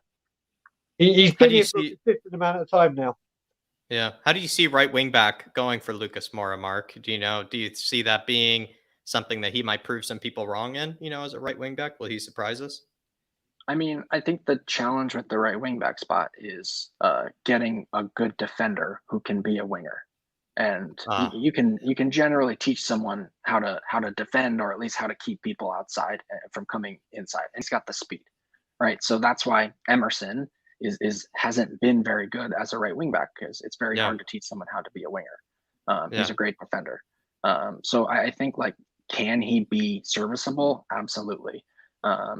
It doesn't feel like there's a lot of players on the market to bring in to be a really good right wing back. We're not going to get Hakimi, and I don't know how many other options we're going to be able to bring in. So making do with Spence until he develops, making do with Emerson to see if he can actually cross a damn ball, and trying to repurpose Mora, who can be offensive. He may not have the killer instinct in the final third, but he can be offensive and he can get the ball in the right spots. And he can learn how to, keep people in front of him, or at least put a leg up or put a head in front of a cross to try and make a deflection.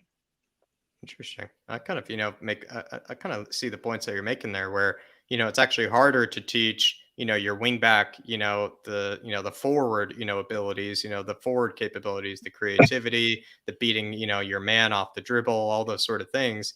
It's probably easier to teach them to at least be, or at least appear to be, a competent, defender. I think you're right there. It's probably a lot harder the other way around, which is why we've had so much frustration with Emerson, like you said, because it's the other way around.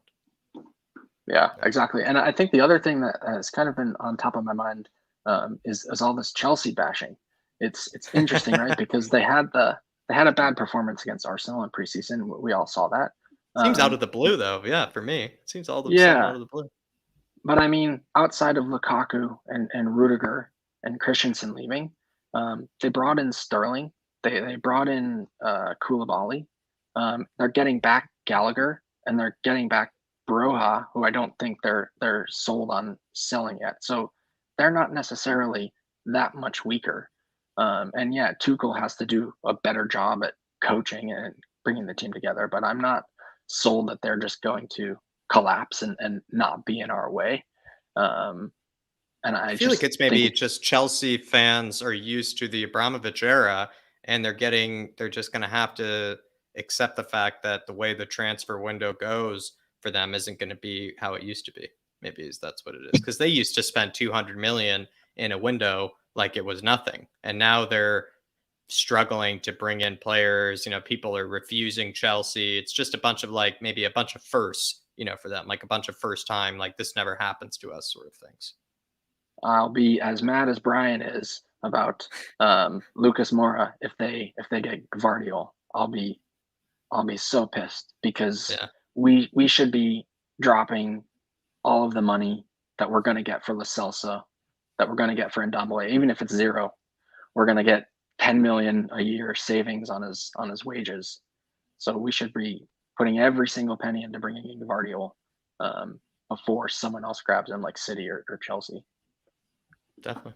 I would be really upset as well, because Gvardiol has, more or less said that, there is no chance of him, leaving Leipzig, this summer. And if Man City or Chelsea were to somehow then, prove that, kind of, journalist story kind of wrong, then I would be very upset, because we're kind of buying into the fact that Bastoni and Gvardiol are ungettable. If one of them happened to be gettable this summer, I think Spurs fans would be an absolute riot. But Mark, excellent calling, my man. Anything I didn't ask you that you wanted to, say that, you wanted to bring up? But I must say, excellent calling, brother. Another fantastic debut. There is yet to be a poor debut. I will be calling in more regularly for sure. I'm in California, so sometimes the times are a bit hard for me. Yeah, definitely. But curious what you guys think. If we don't bring in Madison, but we get rid of Winks and we get rid of Tanganga, we're going to need to bring in some homegrown talent. Right. And who do you guys think we would be looking at in that scenario?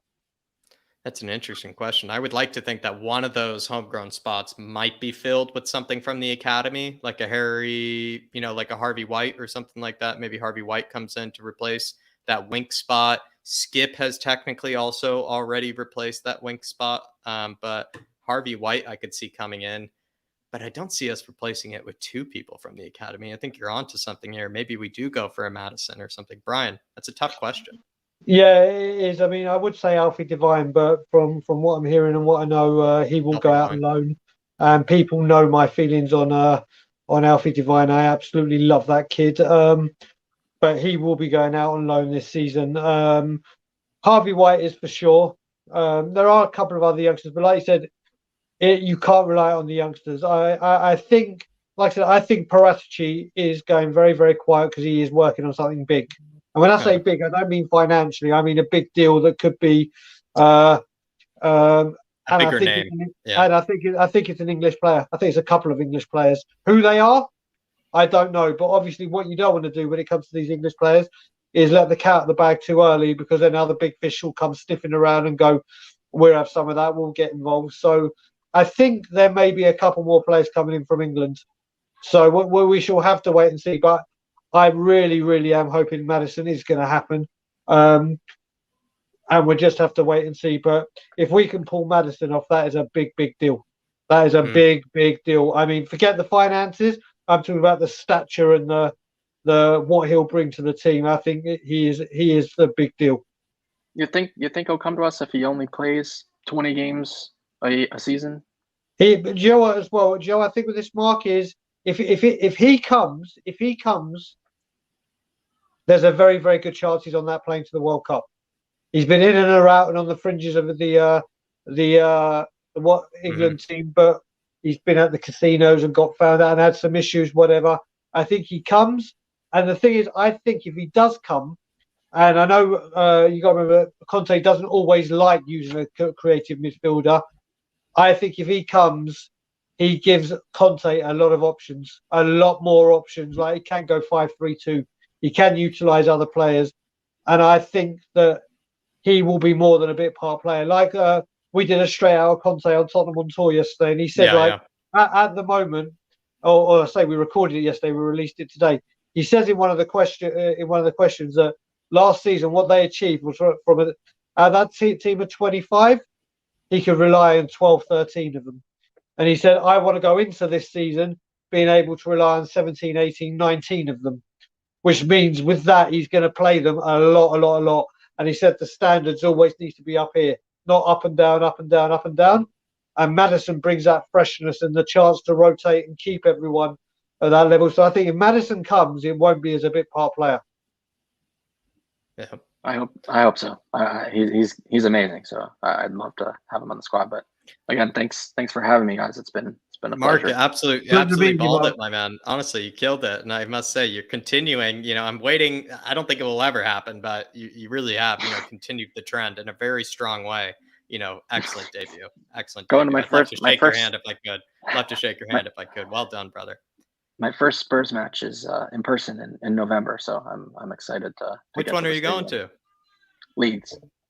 Wow, nice. That's a good one as well. Not so high risk. You get to see, your fellow American maybe hopefully take, a bit of a spanking, at the stadium, and Jesse Marsh. Love that, Mark. Yeah. That's a good choice. It'd be probably a good game, against Leeds too. I bet that'd be an exciting game as well. Yeah, for sure. Alrighty, brother. Well, we'll speak to you soon. Hopefully you get to chat to David, as well, next time, won't be stuck with me, but he's already signed out. But Mark, absolute pleasure. Everybody show him the love in the chat that he deserves. I thought that was an excellent debut from the man. But we are going to keep moving. We're going to keep flying here, and we're going to go from someone who just made an impressive debut to an absolute veteran of this channel, and Brad Matthews. Brad, the couch, hey, almost like Jack, Ollie Gold's hey, Brian. What up, Brad? And the couch, Ollie Gold's couch, that veteran. I'm not sure veteran. That's I don't think there's any other word else. I don't know how else I would describe you, unless you want, IrishHotspur senior discount or something. Like that. No. I think veteran is, maybe a bit better. I'll go with veteran. War veterans are normally looked on with quite a lot of respect, aren't they? So I'll go with veteran. Did I hear correctly, veteran, Brian, that you've got a new job? I did indeed. You did indeed. Yeah. I had the interview today, and then 10 minutes later they phoned and offered me the job. Oh, okay. What, similar to what you were doing before, or? Yeah, so customer service team leader and management, but for in a completely different industry. Oh, congratulations, mate! Congratulations. Why, thank you, sir. Why, thank you. That'll certainly make a lot of things easier, won't it? I guess. Hell yeah. What's on your mind today, Brad? Spurs wise, and anything that. Yeah. Take it away, brother. I mean, the Ben Davies contract. Ben Davies Appreciation Day, National Ben Davies Appreciation Day with this contract. Look, I've never been one of the Ben Davies, haters that we seem to have had the past few seasons. He's not the best centre back. He's not the best left centre back or whatever in the world, but he's certainly not the worst. And I think he's always given his all for the club. He's never moaned when he's been obviously second fiddle to other left backs and left wing backs. I think it's well deserved. I think, and I think that will mean that he'll be at the club for 10 years if he fulfills that contract. And was, I think, Pochettino's first signing. And I totally forgot until KPV mentioned that he's actually won a trophy. So yeah, you want those sort of players. I think every club has to have or has a Ben Davies in their squad. A reliable player that Conte knows he can trust to come and do a job. Yeah, most people seem to like him in the dressing room. I've heard most coaches liked him, as well. Yeah. He's non-controversial. He's a team player, is maybe how you say it. Yeah, exactly. And if you compare him with, say, I don't know, Serge Aurier when he was at the club, well, you knew that was a disruptive influence in the club. So I'd much rather have the players that are good around the dressing room, and we also seem to forget that when he played as a left back, I think it might have been the last season at Wembley, or it might have been the first season at Wembley. He, I think, had the most assists for a fullback that season, or was quite high up on the list anyway. So he can play, and we all remember the Wembley game against Arsenal where he provided that excellent cross for Kane to head home and win the game 1-0. So I think that's well deserved. And yeah, look, we all would have liked to have seen Bastoni play there. Of course we would, but he's come out time and time again saying he doesn't want to leave Inter. So he can't have everything that you want. So I think that's a very decent player, and I don't know how good Lenglet is, or Lenglet as I called him earlier on tonight, but how good Lenglet is. But yeah, it's good to have competition there, and a good signing. Like we've all said, Jack and Brad, you know what you're getting with Ben Davies. Where in every walk of life at your jobs, you have the high flyers that smash everything like that, and you get they just excel in everything. You have the other ones that can be really, really good on their day, but they've got a bad streak in them or disrupted. And then you've got the players that are just liabilities or people that are just there for a paycheck, whatever. But then you've got the players that are just there, and they'll be at training every day. Yeah, they'll do all the hard graft. They'll work. They're reliable. They won't be in the media, and you know what you're going to get with them, and you can depend on them for anything you need, whether it be on the field or off the field. And Ben Davies is definitely in that category. Yeah. He's never going to set the world alight. No, exactly. Boy, he has some great games, but you can always depend on him. Yeah, and he also, left centre back is obviously his position. He played that way in Wales. But he's also, it's good that he's played at left back as well, because he knows what the angles and he can cover, and if worst comes to the worst and you get a load of injuries, he can still play there. So yeah, I think that's a really good thing. I would say with the Lucas Moura one, I haven't. Tonight was the first I've heard about it. I agree, or I understand exactly all the things you've been saying about Lucas Moura, Brian. But I think it might be a bit of the same with Conte trusting Moura as well to do a job in whatever position you might bring him on. So I think that might be the reason behind Lucas Moura. But as I say, we don't know. Is it an Ashley Young situation? Because I really feel like Conte has this fascination with the veteran-like players of a squad. Yeah. Like, even if he feels like they only will play 15 games, he just seems to prefer someone that's 29, 30 years old. Then, he might, trust someone who's 23 years old. And that's where I feel like I agree with the argument. I think Brian made a very nuanced argument, about Lucas, where it's just kind of like, why are we awarding players, with this sort of situation with Lucas? But I might kind of defend this, where it almost seems like this is something Conte would ask for, like Lucas contract extension, because Conte has given contract extensions to players that are like 32, 33 years old, in his squads, in the past. I mean, we all know Lucas's limits. We all know that he needs to improve his assists. I'm not sure that he's a right wing back, because he hasn't shown me that even when he played on the right side of the midfield or a right winger, he never went to the byline and put in a great cross for him at the score, not often. So he definitely needs to improve that. But I think, although he's not going to be, you wouldn't have him in your first team, he's a player that you can bring on to fill a number of roles. And I think Conte trusts him to do that, or at least give his all to do it. And I think that might be behind the contract extension, which isn't official yet. But yeah. How do you see right wing back going for him, Brad? That's going to be an interesting. Well, he tracks back. I'm not so sure of his defensive capabilities. Yeah, but he definitely needs to improve his crossing abilities if he's going to be a right wing back. Are you concerned about what Brian said about the end product? It's like no matter what position we put the guy in, Brian was saying, left wing, right wing, cam, the end product is still the same and being not very much. Well, no, he needs to improve that, definitely. No, I agree wholeheartedly. He needs to improve that. And maybe Conte can see that there will be an improvement. Maybe he believes he can improve him in that sort of role. I mean, I know you shouldn't get a contract extension for being a great guy around the club, but he's obviously well liked at the club and adds to that dressing room environment. But I'm not sure as a wing back. I think if you looked at our right wing backs at the moment, you're presuming that we're going to go with Doherty and Spence, and I think Emerson might, if a bid comes in, Emerson might be out the door. So you wouldn't have Lucas Moura as one of your two right wing backs if you're looking at two players for each position. But certainly as a player that can come on and do a job if he had to, I think that's. To put this into a bit of light, and what I'm trying to get at, someone mentioned it in the comments a little while ago, but it's too far for me to find. Lucas Moura last season, his stats: 34 games, 2 goals, 6 assists. Yeah, no, he needs. And then Kulusevski comes in in January.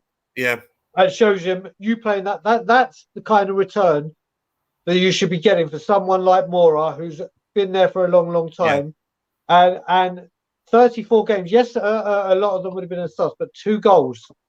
2 goals. No, he needs player. Yeah, he does need to improve. There's no question on that. But obviously Conte, and I would say that Conte's probably got the final say in most of these contract extensions, because he obviously had the final say in the Spence deal, which was a club, as he said, a club signing, but he had the final sign off. So you're hoping that he has the sign off on the players that he wants to keep at the club through extending their contract. So, but he does need to, and that stat it needs to be a lot better, definitely. Do you feel like, with Lucas though, Brian, would you have rather this contract extension happened like 6 months into, this upcoming season? Like, let's say he sort of, has a good season with the minutes that he's given, because I don't think he's going to be given a lot of minutes, but let's say he sort of, pops up with a few more assists, a few more goals from left wing, right wing back, let's say he just defies, the expectations, or, succeeds, expectations. Do you feel like then you give him that's when you give him the contract extension, Exactly. If you play someone in a new position, and let's say it is right wing back that he is going to be, and that's what Conte said, and it goes well, he's still got time on his contract left. It's not like you've got 12 months to play well until the World Cup, like you said, and then go, do you know what? You're working in this position. I don't need to go and find another right wing back. You are it. You and Spence, or you and Spence and Emerson, or Dot, whoever's there. Here you go. Here's your contract. To play him in a new position and say, here we go. Here's an extension before you've even done it, just ties us down for another year. He's also not really wanted either, right? It's not like people are like lining up at the door, to get Lucas. It's not like we have Harry Kane that we're, waiting until the last 12 months or something either, Brian. We didn't need to rush on. Yeah, well, I mean, what I heard as well is that Lucas wanted to run his contract down, and then he wanted to end his career going back to Sao Paulo. That's how he wanted. So that was like, so who knows? I mean, listen, like I said, going into the start of this time last year and how well Lucas was playing under Nuno, I actually said, you know what, I'm a huge Lucas Moura fan, and I think this could be his season. I said an outside chance of being our player of the year last year at the start of the season. And then obviously the wheels came off and everything, and everything went. But yeah, I mean, I would totally be, if it was me, but obviously, like we all said, Conte knows better than me. He knows better than any of us. And if Conte has said this, then fair play. But I would have, like you said, Jack, waited to see him perform in that position and then rewarded it and said, there you go, you've done a job, we're rewarding you with, and then go from there, as opposed to all of a sudden now.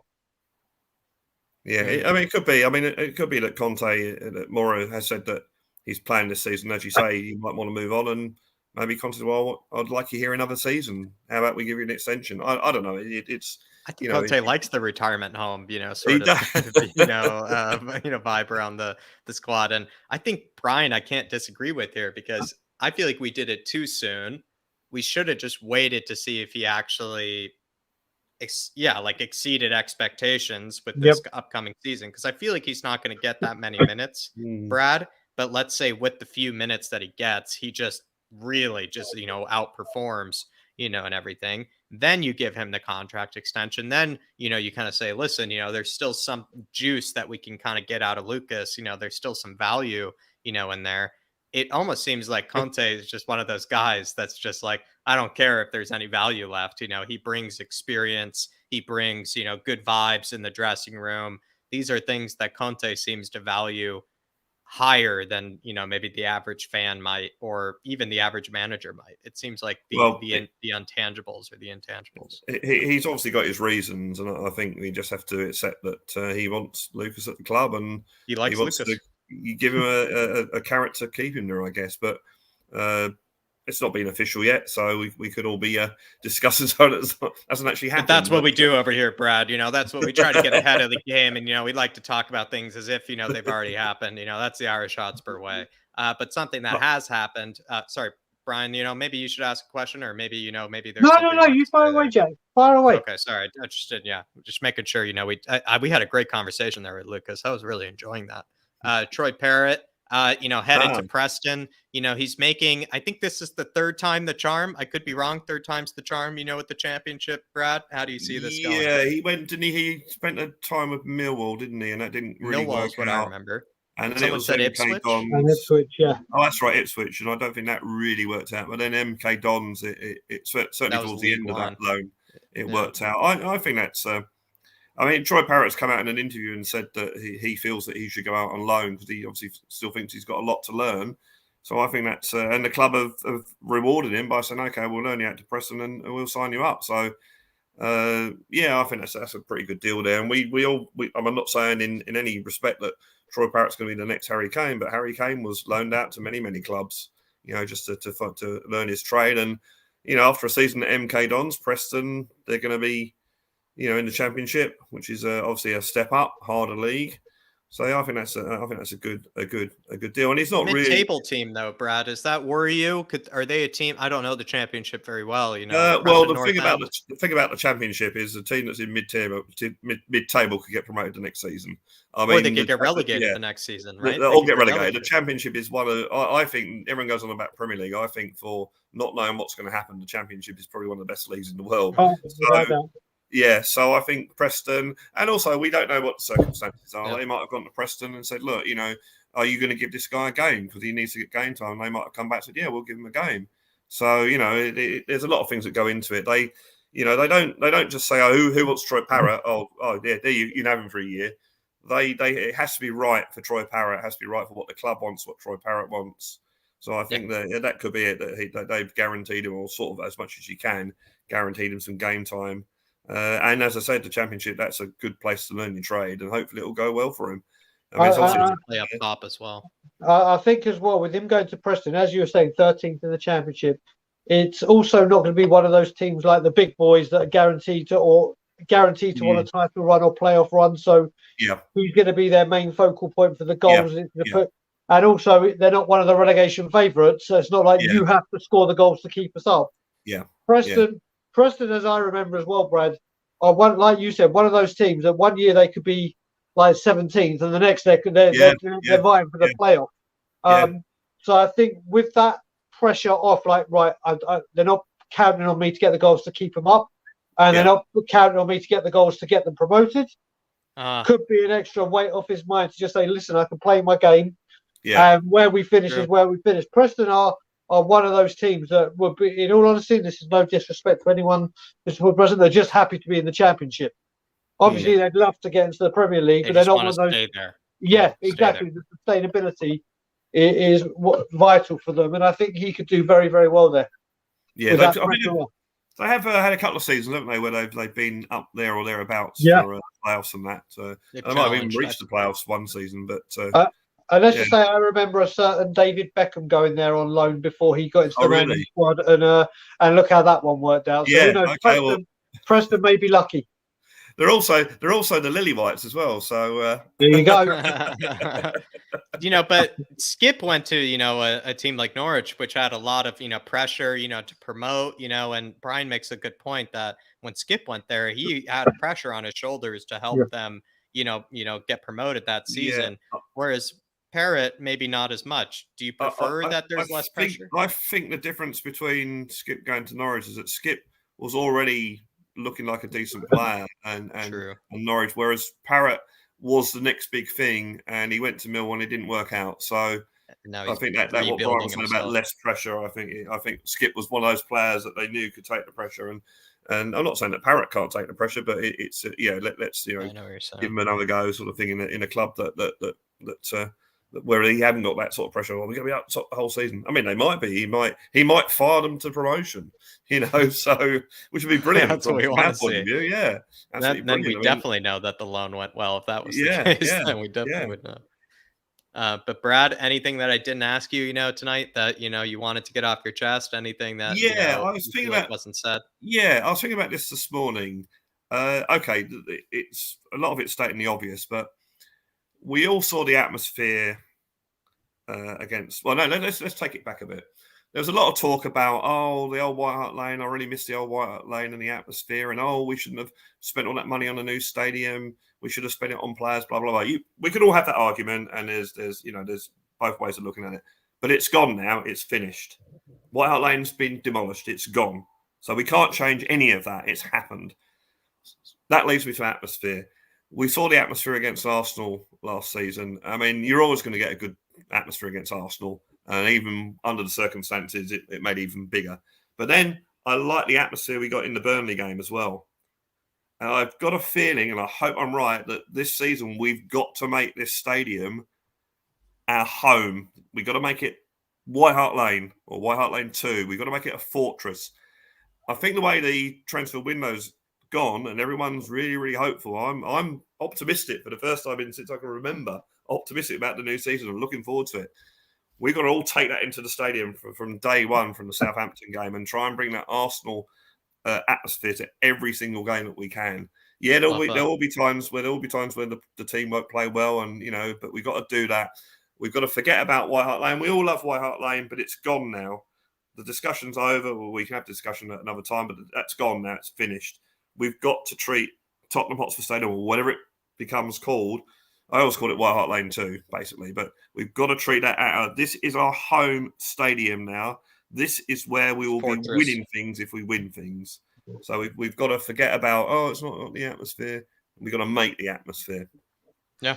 No, treat, the Leeds game and the Bournemouth game the same way you would treat the Chelsea game, even if you feel like it's silly to say that, it really isn't, because when you're trying to compete for a title, when you're trying to compete for top 4, you have to realize that those home games should be taken advantage of. Those are games that you should turn it into a fortress. Absolutely, Brad. And if you look at seasons gone past, I think the 2 seasons we came second to Chelsea and Leicester, certainly the Leicester season, we had an awful start to the season, the first 4 games.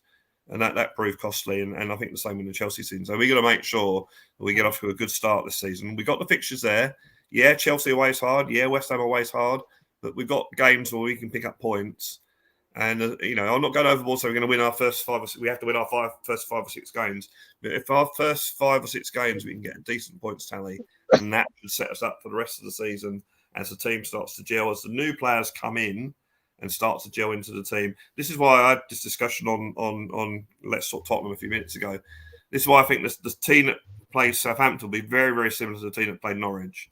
Okay, injury-wise, Davies might be doubtful, but I think it'll be the same. And I think as the season goes on, the new players will be gradually integrated in that team, and then you get that momentum. So I think I'm really, really looking forward to it. And thank you. Thank you for the iconic couch. I was going to say, Brad, maybe you transition yourself. The iconic couch that I was referring to earlier. Some music is often played on it. Well, you know what? This week we'll see the last of the pre-recorded songs, the songs I recorded before I went on holiday.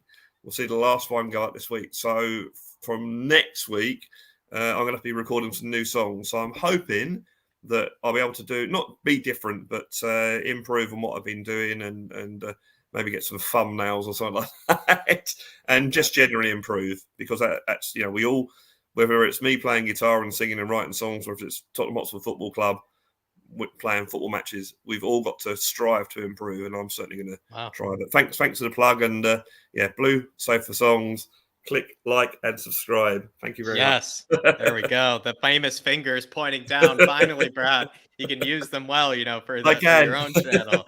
There we go, everybody. Blue Sofa Songs. Show Brad the support. Like I said before, he is a veteran of this channel. He's been here forever, you know, and he's shown this channel a lot of love. He's given this channel a lot of his own time, you know, for these fan shows. Even if he wants to come on, he's still taking the time out of his evening, you know, to come on and, you know, speak with us. And he's done it very consistently. And just make the point, click like and subscribe to all of the other people's channels that are on here, Tottenham on Tour, and any of the other channels that are on here, because it's a community, and we all support each other. So. Thank you, Lazy 8. They're Brad Sofa Songs. I mean, it's what keeps us alive in the morning. Lazy 8, it really is. Big up, brother. But Brad, absolute pleasure as always. Cheers, guys. We had a really good Lucas chat, I must say. And we'll speak to you soon, Brad. Yeah, take care, guys. Speak to you soon, Brad. Come on, you Spurs. Come on, you Spurs. Everybody, show him the love. Hit that big red button on Blue Sofa Songs, please. We had a really good Lucas chat, I must say, actually, with Brad. I really like some of the chat. And I think, Brad, it actually was a lot of the points that you made, you know, Brian. I don't think we would have had, you know, that Lucas conversation if it wasn't for the points that you brought up. But I really enjoyed that, actually, for a second there. The time kind of flew by when we had Brad on. But we're going to go on, you know, to our next man. It is going to be Josh, who I think has made an appearance before on this channel. He's been on, you know, Sean's channel as well. Josh, how we doing? Good. How are we doing? Big up, Josh. Love this kid. Love Josh. How are we doing, buddy? How are you, Brian? How are you, Jack? Everything's good in the hood over here, my man. What do you want to talk about? I mean, just Tottenham. I mean, there's so much to talk about nowadays. And Davies Appreciation Day. Do you want to talk about that, or would you rather, you know, maybe gear somewhere else? I'll be honest. I heard maybe a little bit that Brian isn't quite a fan of Ben Davies, if I'm correct. No, I'm a huge fan of Ben Davies. I think he really likes Ben Davies. The opposite.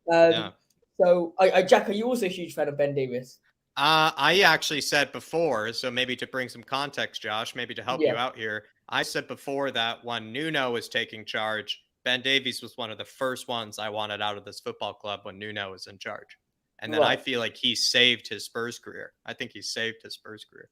I mean, I can say the same thing about Eric Dyer. I can say the same thing about many of these players that played under Nuno. I can say the same thing about. I mean, most of them have already left. But the point I'm trying to say is that Ben Davies, if you're looking at a season with Champions League, Football FA, league competitions, and you're playing 3 centre backs, and you only have 4 centre backs available, then you need that Ben Davies in, especially when you've got the likes of Perisic playing, as well as you've got Sessegnon, and in case one of them get injured, you've got Ben Davies. Ben Davies, for me, is a type of player that is very versatile. He can play left wing back, left back, centre back, left centre back.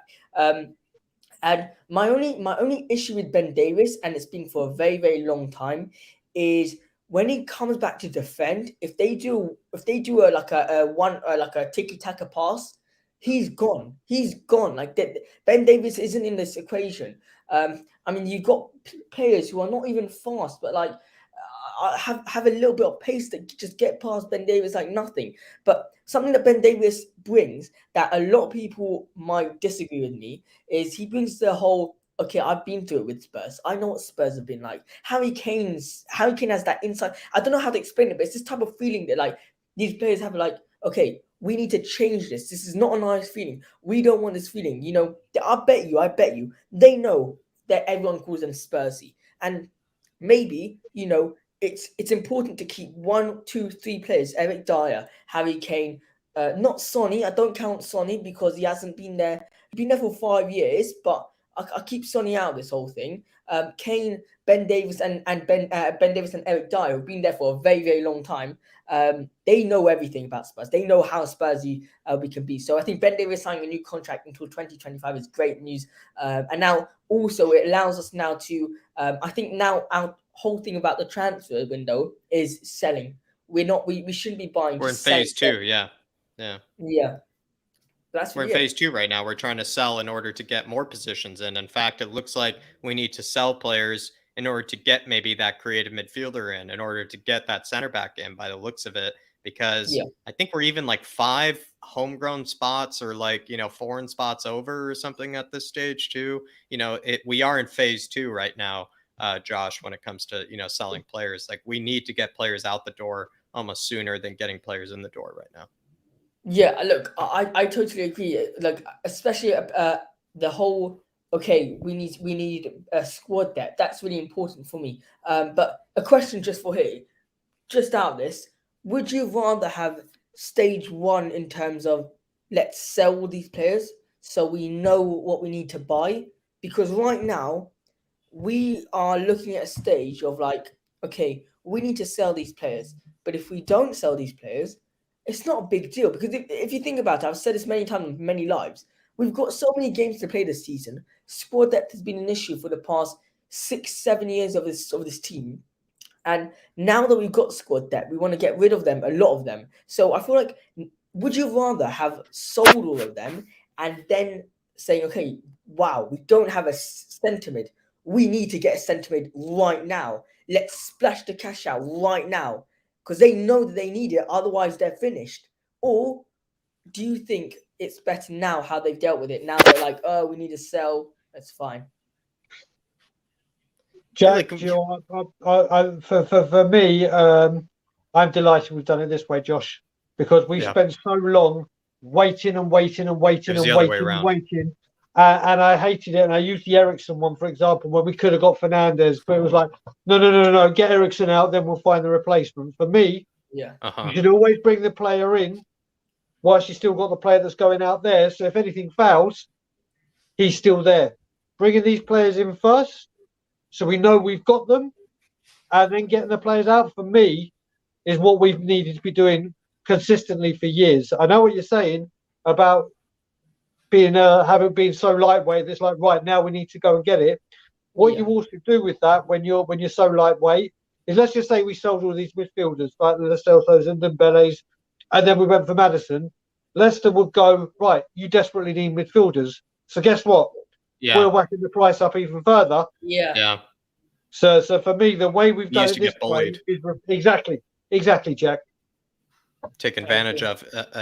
Josh, that I agree with Brian, where if you look at it how we've done it now, where we brought in the players first, the only thing where we could really get pushed around with is maybe the asking price that we have for our outgoings.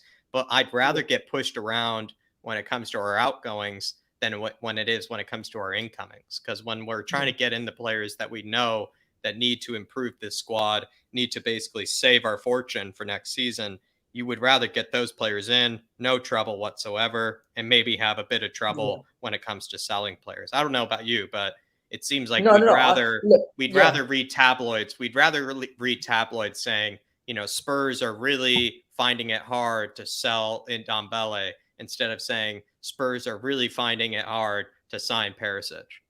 Yeah. Or to find a replacement for Tanganga and Dembele. I mean, he's been a complete flop at Tottenham, But the outgoings were seemingly having a lot, harder time, getting rid of. Do you think it's probably because we're asking too much? Is it because we've only waited until now, to look at the outgoings? Why do you think it is that so few people have left? Yeah, no. So the whole thing with outgoings is, I believe that whatever team wants the player, it all depends on the team that wants the player. If this team wants the player as much as we value him, then there's no reason why they shouldn't buy him. As in, let me say this. We value Harry Kane say we value Tanganga Ndombele at 40 mil. Doesn't matter why. We value Tanganga Ndombele at 40 mil. Now, that's our value for him. he could be to your eyes as an Arsenal fan or to a Chelsea fan. It could be that you think he's worth 10 mil, but for us as a Tottenham Hotspur club, as a Tottenham Hotspur community, as Tottenham Hotspur fans, we value him at 40 mil. So if you want him, you can come take him for 40 mil. Not that's our value. Now, deadline days is completely different because it's in terms of, okay, we need to sell you right now so we can bring in some other players, so we can have more room for other players. But it's gonna be a very, very different deadline day, in my opinion, this season. I think we're gonna see Lo Celso leave on deadline day. Even though, like, Villarreal, literally 15 minutes ago, Fabrizio has just said and confirmed that Villarreal are edging closer to sign Lo Celso. Point is, I don't think this is gonna happen until the end of the until deadline day. And I believe also Winks is gonna leave. And I think that there's gonna be an interesting offer. I think there's gonna be some interesting offer that no one's gonna expect. For Winks? I'm not sure where, but it's gonna be about selling. That's what I think. I think when it comes to, there's a point that you touched on, and I kind of want to get Brian in on this, where I feel like, Brian, us Spurs fans, and Josh was bringing this up, like, Spurs fans have a different price than maybe the asking club might. Spurs fans might have a much more inflated price. I feel like sometimes us Spurs fans will say, like, I would never pay 20 million for Ndika, and then they'll say in the same breath, like, Harry Winks is worth 20 million. And it's that sort of thing where I get so confused, where I find it's like, you have to also put yourself in that buying club's position. Like, would you, if you were the buying club, would you pay 20 million for Harry Winks? Like, that was 20 million of your, like, director of football money, would you spend that on Harry Winks? No, you wouldn't. So why would you expect another club to spend 20 million on Harry Winks unless they're complete imbeciles? Like, why would you expect them to do that? So if you ask me, Brian, sometimes us Spurs fans, it seems like we'll say, like, oh, 25 million, way too much for X player to bring in, or they'll say, Paqueta is only worth 30 million, like, don't spend more than that. And then in the same breath, we'll say, Lo Celso, don't settle for less than 20. And it's like, but Lo Celso is barely worth 20. Like, like, I wouldn't pay 20 for Lo Celso. So the way I look at this as well, with this whole new Spurs that have got money and are spending money, and it's all changed, this is all part of a plan and all this. What also is, and I've said this the whole time, has been huge for me, which is going to be a huge sign of if this is a brand new Tottenham with the way we do business, is by getting forget the stupid, ridiculous prices that he's put on their heads. If we get an offer coming, whatever the value, whatever player, if Conte says accept it, get him out, take the hit, I can use this money elsewhere. That's how we know there's a change, because you're understanding. Listen, people in business and everyday life, not just football, make big mistakes, and it's like, okay, I've made a big mistake. Now I've got to man up and take it and deal with it, and I've got to correct that wrong. And for me, the way we correct this wrong this time is getting the surplus players out, the people that have absolutely no part in Conte's plans. And we're saying a Lo Celso, we're saying a Ndombele, we're saying a Harry Winks. Yeah. Harry Winks, the value is it's the English tax. That's what it is with Harry Winks. It's true. It's the English premium. Ndombele, I would seriously, if I was God, heaven forbid.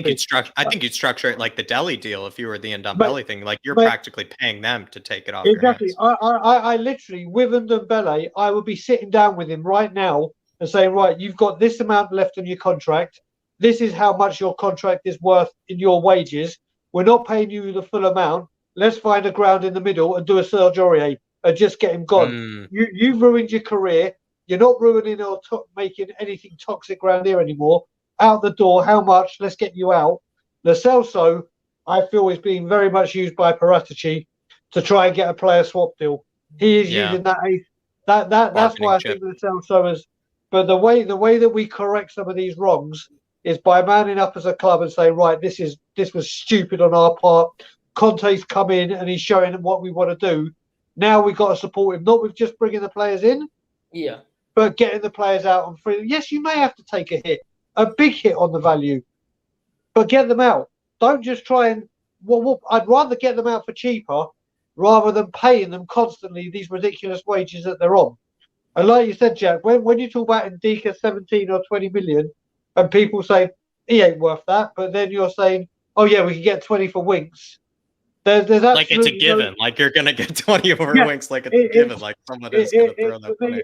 For me, we've just got to take the hit. Listen, Tottenham are making a lot of money right now. This investment's come in, the revenue that's coming in from games, the TV money, the Champions League money. This is the time you take the hit because you're going to have things that counteract it.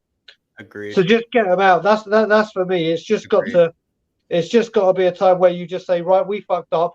Now we're going to own it and get them out. Yeah, but as Tanganga Ndombele, I'm telling you now, I know that he's not the type of player that everyone's like, oh yeah, he really wants to build up his career. He doesn't want to build up his career. We've given him a chance at Tottenham Hotspur. He's gotten a chance at Lyon. He's gotten a chance again at Lyon to do it. If he wanted to, I can bet you anything he would have changed it if he wanted to. He's got the talent. In my opinion, he's got the best talent at Tottenham Hotspur.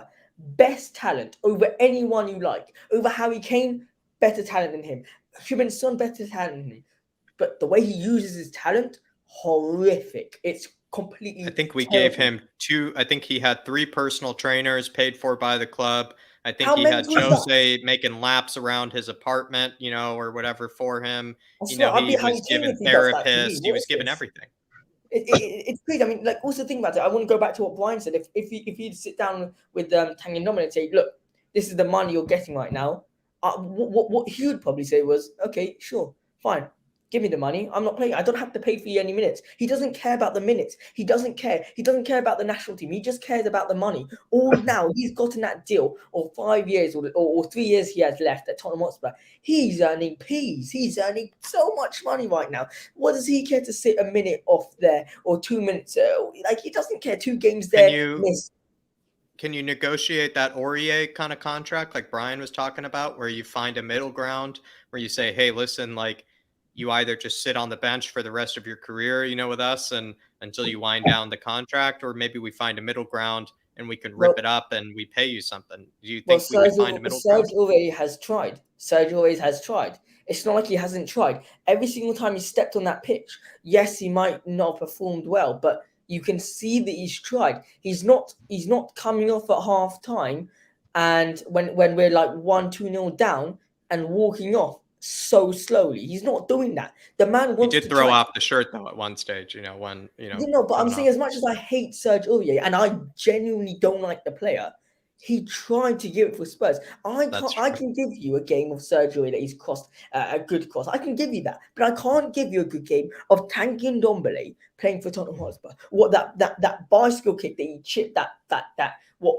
meters 70 goalkeeper? Come on, man, are you serious? Like, what was that? That wasn't even a bicycle kick. That was like a pass.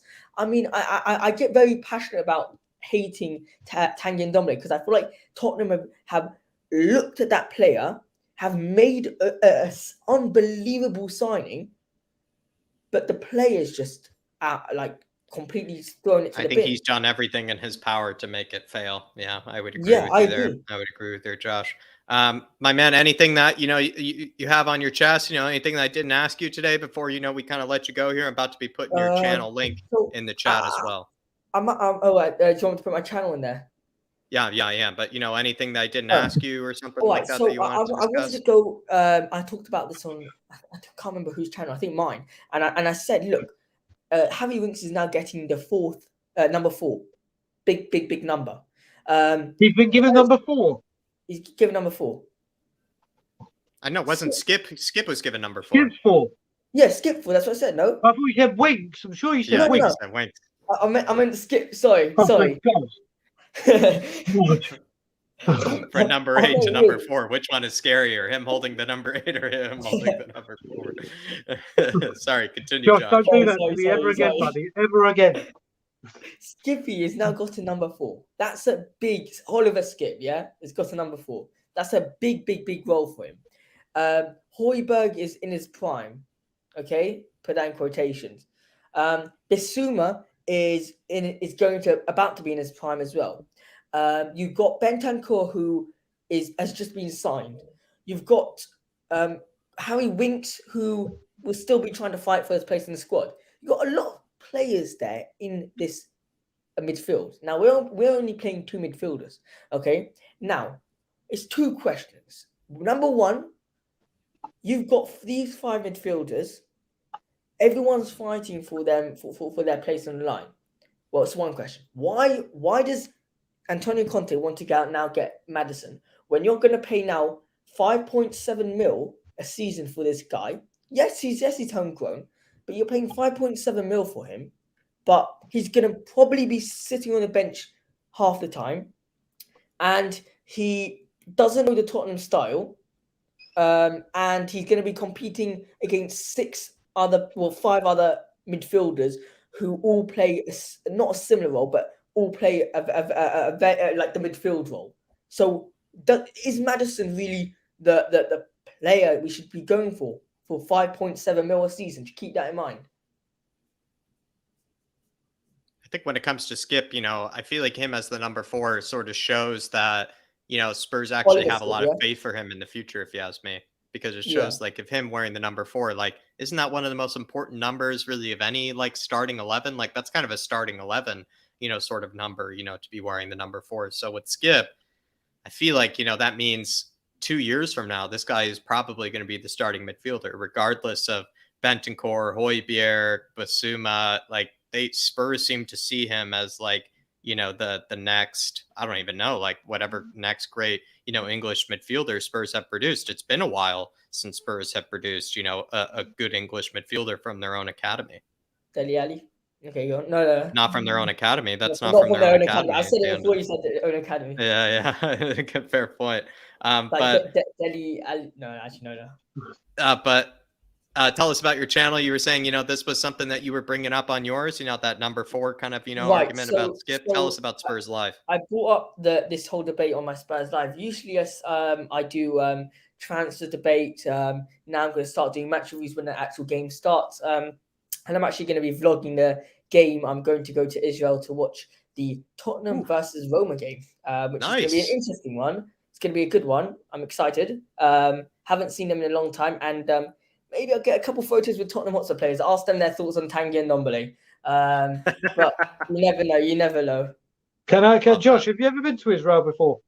Yeah, I'm actually living there right now. I'm actually living Who are there you? right now. I'm in Israel. Okay, I thought you were back home in England. Yeah, I used to live in Israel for 4 years. I love Israel. It's a phenomenal country. But Josh, I just want to say as well, this kid is a superstar. He is honestly everyone. He runs. Go check out his channel. Go check out his Instagram because it's absolutely brilliant. One of the best Instagrams out there in the whole Tottenham community, without a doubt. I think you made your YouTube debut like properly. You came on our show, didn't you? You came on Tottenham on Tour. Yes, that was my first ever Spurs YouTube. Yeah, so I've got a lot of love for Josh, a lot of love, and I'm with Brian Ireland the next 3 days, so we're going to reach out to you, Josh, about what we're talking about.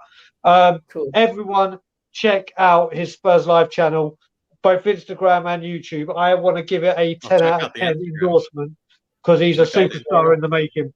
Love it. We are the biggest Instagram in the whole of Israel, Tottenham. So there you go. There you go, Josh. Impressive. Jack, thanks for the opportunity, mate. Thank you very much.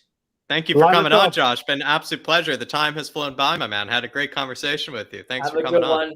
Conte is building an army, not a team. Come on, Spurs. Big up, Josh. Have fun at the Roma game as well, my man. Thank you soon. Thank you, mate. Thank you. Catch you, brother. You know what? That just shows how ignorant. I automatically assumed he was living in England, and when he said I was going to Israel to watch the game, I was like, okay, he's getting on the flight. But no, I didn't know he lived in Israel. You said that to me last time. I actually had forgotten about it, but honestly, him and Amir, we have some scouts over at the Roma game. Exactly, Brian. Exactly. It's gonna be a pleasure, to see what they have to say, especially when they come on next time. I'd be happy to see, what they have to say about it. They get to see Jose, Conte, all that stuff in the flesh. Be lots of fun. We have one last guest this evening, everybody. But before we bring on that one last guest, I am going to do it one more time here, maybe because I didn't do it in the right time. But Brian, like he did in the watch along, has done us a huge service tonight And so I think this was probably a better time than, doing it right before, we tune off and everything. We'll just do this before we bring on the last guest. It is Brian's channel, Tottenham on Tour, everybody. Hit that link. It doesn't even take you away from the stream. So there really is no excuse. Hit it. Hit that big red button for the subscribe. Show him the support that he deserves. Brian has mentioned this a few times, but they have lots of new cool shows coming up as well on that channel, on top of the fact that they are very, very close to this channel, Tottenham on Tour. So if you're subscribing to this one, subscribe to Brian's as well. It's basically just a tandem, you could say. But Brian, maybe a quick plug, like I'm saying, I feel like it'd be a disservice to you to do it, maybe after the last guest, maybe just a quick plug for yourself, and then we'll give you another quick plug. Maybe sure. I mean, I'll give you like I said, we've got new shows coming up, and there's going to be some big announcements about the shows. We're actually going to bring memberships out as well. We've just released another Straight Out Conte, but I'll give you an exclusive because Jack knows about the show. We're doing a show on Thursday called "It's Happened Again," and I want to let everyone know what it's about now. Because we're keeping it quiet, but I thought, let's get some attention on it. So, breaking news. We're recording it on Thursday. Whether it comes out Thursday or it will come out Friday, but the reason it's called "It's Happened Again," people will know that I made a very, very stupid bet, or what I thought was a safe bet on We Are Tottenham TV back in October, November, when I said Antonio Conte is not coming to Tottenham, and I said live on We Are Tottenham TV in front of 20,000 people that if he does come, I will get We Are Tottenham TV tattooed on my shoulder, which I have right there. Well, I also made a stupid bet with Brian Ireland that the Tottenham Hotspur wouldn't get top 4, and the bet was whoever was wrong had to get Tottenham on Tour tattooed on them. So on Thursday, it's happened again, and Daigle will be getting Tottenham on Tour tattooed on this shoulder. So we're going to be having a lot of fun on Thursday, making a whole vlog of it, and it's going to be a lot of fun. So that's getting done Thursday. It'll probably be released on Friday once we put all the editing together. But keep an eye out because it's happened again. But a lot of work is going to be happening on Tottenham on Tour. Like you said, Jack, we have a very, very close affiliation with you, David. And it's always a pleasure to be able to help you out, whether you can't make it or David can't make it. But thank you for giving me the moment to have a quick plug. And yeah, always a pleasure to be on the show. Better do it now, I think, than at the end, when people are kind of tuning off, because we still have another guest to get to. But I would say it's happened again. It's happened again. Brian's made a tattoo appointment. It's happened again. There you go, everybody. Honestly, I would say stay tuned for Thursday. That's the one everybody's looking forward to. We have one last guest, though, our favorite Spurs fan out in the Midwest. We're bringing him on, Ian Ferguson. And it's been a while, Ian, I must say. So hopefully, you have a good excuse, since the last time I've spoken to you. But Ian, good to see you. Hey, guys. Things with work have been a little insane for the last month. It's closing down to be that crazy time of the year in the field of work I'm in right now. So hopefully it'll be over soon. But an exciting Cincinnati team, and things are going well for Cincinnati by the looks of it. For the first time since they joined MLS, they're actually fun to watch. It's not any more of that. How much are they going to lose by? It's can we just get some points here? So aside from Hell is Real, that was last weekend, they've drawn their last 5. They're actually the second worst team as far as dropping points from with winning positions this year. Which for them, you can't have 2 winning teams. You got to have one torturous team. I think, Ian, you can't have it all one way, my man. Can't have it all one way. Right. And as a lifelong suffering Cincinnati sports fan, this isn't anything new. So it's fine. It's fine. You got thick skin. Yeah. I imagine. Right. Definitely. Yeah. Well, the news today, Lucas Moura contract extension, Troy Parrott contract extension, Ben Davies contract extension. Which contract extension would you like to talk about first? Yeah.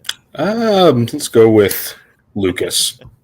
Lucas, yes, deserved. So that is for sure confirmed, though.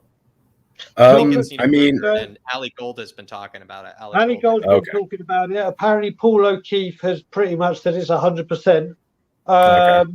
and it's just a wait and see. I think this has got serious legs and is going to be announced anytime soon. So it's not official, but it's kind of, I think you can say it's semi-official. Is it just for 1 year, or is it for like at least? Okay. Yeah. In that case, then I think what it just comes down to, at least for me, is like we're just taking out insurance. Then I mean, like I think he'll get moved on after that next year.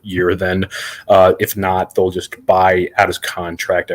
I would think, but I would say like what happened at Ajax is just insane, obviously. But I think he's been living off of that while I love him to death, I do. Like he is just always Spurs all the time, which you need a lot of. But as far as like him playing the position he plays, the offensive productivity just has not been there for a long, long time. And I think the fact that Conte's trying him out at right with wing, I think that has the potential to be like very interesting. But for me personally, I kind of see that as a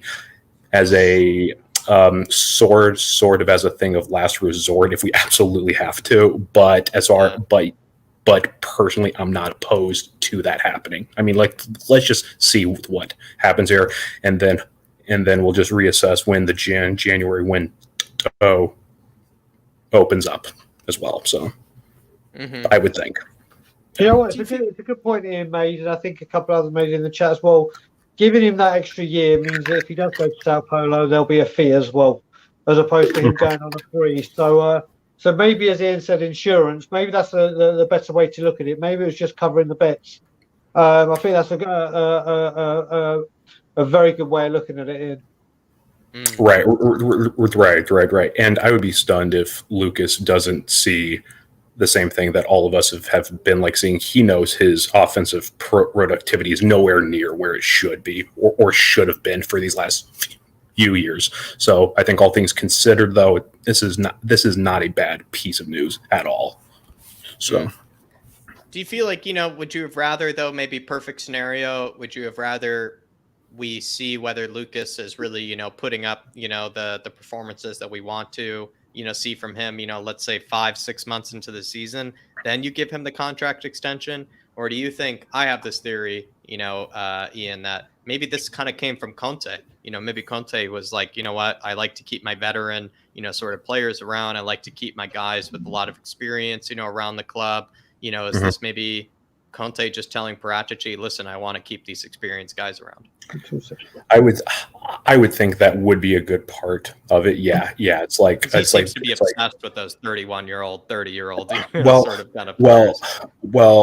Well, it's like I think it's very, very true, because I was listening to Last Word on Spurs on the drive home, and they were just saying, like, do not underestimate the influence these older guys can have on these younger players, and that's true in any sport league in the world. Like you're always going to need, especially in the dressing room and the clubhouse and whatnot too. Right. And especially just given just how much turnover we've had in that locker room for basically the last 4 or 5 years. I mean, like the fact that Lucas has been there basically, like Lucas, Sonny, and Harry have been there basically all throughout. Like, you cannot put a price tag on that at all, I think. Definitely cannot. And I feel like, especially with Lucas, he's been an ambassador for this football club, when it comes to the Brazilian players. He's always been seen as, one of the players that isn't English, kind of born, but you almost feel like, Lucas is, just true, Spurs through and through. He is like Coys, as, we know. Maybe these these, while I agree with Brian that these things probably aren't totally deserving of a contract extension, it's maybe these sort of, elements might be more important to Conte than we actually realize. Like, maybe he really loves those kind of, elements of a player, someone that he knows will not be a toxic element in the dressing room. Right. And honestly, I wouldn't be shocked if at some point Lucas is our guy in South America, just looking at younger folks, like probably the next 4 or 5 years. Honestly, I would not be upset at that at all. Yeah, start working for the club. Yeah, I would not be upset with that at at all if he's in the front office. Yeah, that would be great. I like that, actually. I like that. That would be interesting, especially for some, player recruitment. Definitely so, Right. get some, guys on the Right. front ground, in Brazil. Tanganga is, potentially going to AC Milan, and it Good. might be with an obligation to buy. Are you disappointed, to see him leaving? Are you kind of happy to see him go? How do you feel about it? I'm just glad that he's finally going to get like shipped out to a proper top tier league and he'll actually get like playing time, because like it's not. I just think right now, like he's young enough where I can still like rationalize that, like at least to myself, that like just get him a move out, send him somewhere overseas, see if he'll get some playing time to like prove himself there, and then if we like what his progress is, we can just bring him right back.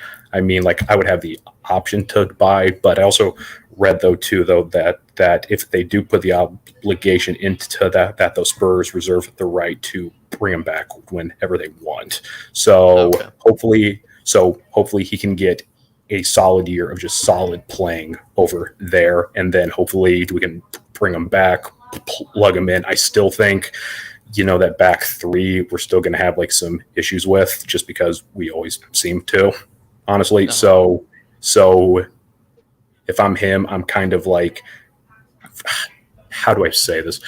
If I'm him, I'm kind of anticipating the backline issues to still continue to a certain extent. That way he can probably have a much better chance of like breaking in versus just having to like just shove his way in, if that makes sense.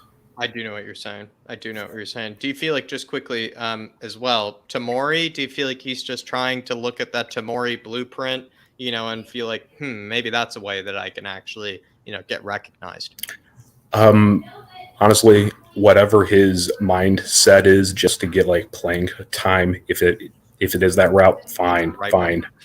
Yeah, it's like I feel like in the next like, I don't know, 2 or 3 years or so, as far as like his career at Spurs goes, like it's really just going to like make or break. I really hope to God it works out for him here, just because opening week last year, I mean, he was just living in City's head just the entire match. I mean, like he was just straight up just running over cats.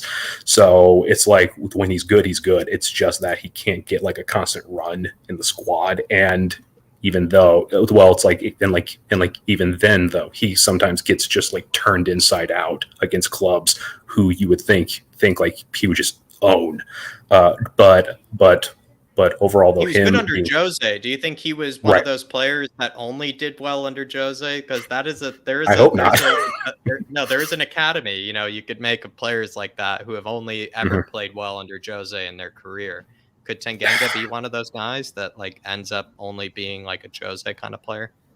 I hope not, for our sake. Well, but it seems to be that way, because I feel like under Conte, unless I'm wrong, Brian, I don't remember too many great games under Conte. He had some good games under Nuno, had some poor games under Nuno too. Yeah, I mean, I got to see quite a bit when I went back over Christmas and stayed for that extended amount of time because of Bob.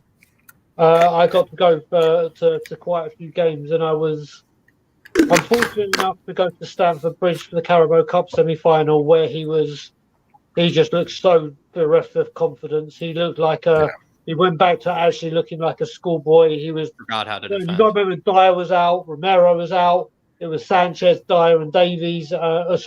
Sanchez, maybe Romero. I can't remember. But then the other two Chelsea games, he was poor. He looked, from what we saw in the Man City game, where he had a stormer of a game. We thought, oh my God, what a find! He just went and lost all confidence. And I think a lot of the things with his confidence was, as I called Japhet Tanganga, I called him Google Street Maps, because it was like every time we needed a position, we just plucked him out and put him in that position. And it was like, oh, we need someone to play there. Oh, off you go, Tanganga. Oh, over here, off you go. And I think with a player like Tanganga, we yet to identify, because we went from a back four to a back three. We're yet to identify where is this guy's position. Is it a right back where Nuno started? Is it a right centre back in a back three? But then you look at Romero, and no matter how much Japhet may become a good player, you're nowhere near. Absolutely, you're not even in the same league as Romero. You're not even, and it's going to be like, well, how do I get above this guy? Yeah. So maybe going abroad. I really, do you know what? I don't want it to be an obligation to buy. I'd like it to be an option to buy. Maybe we have an obligation to me is pretty final. That listen, you're out the door.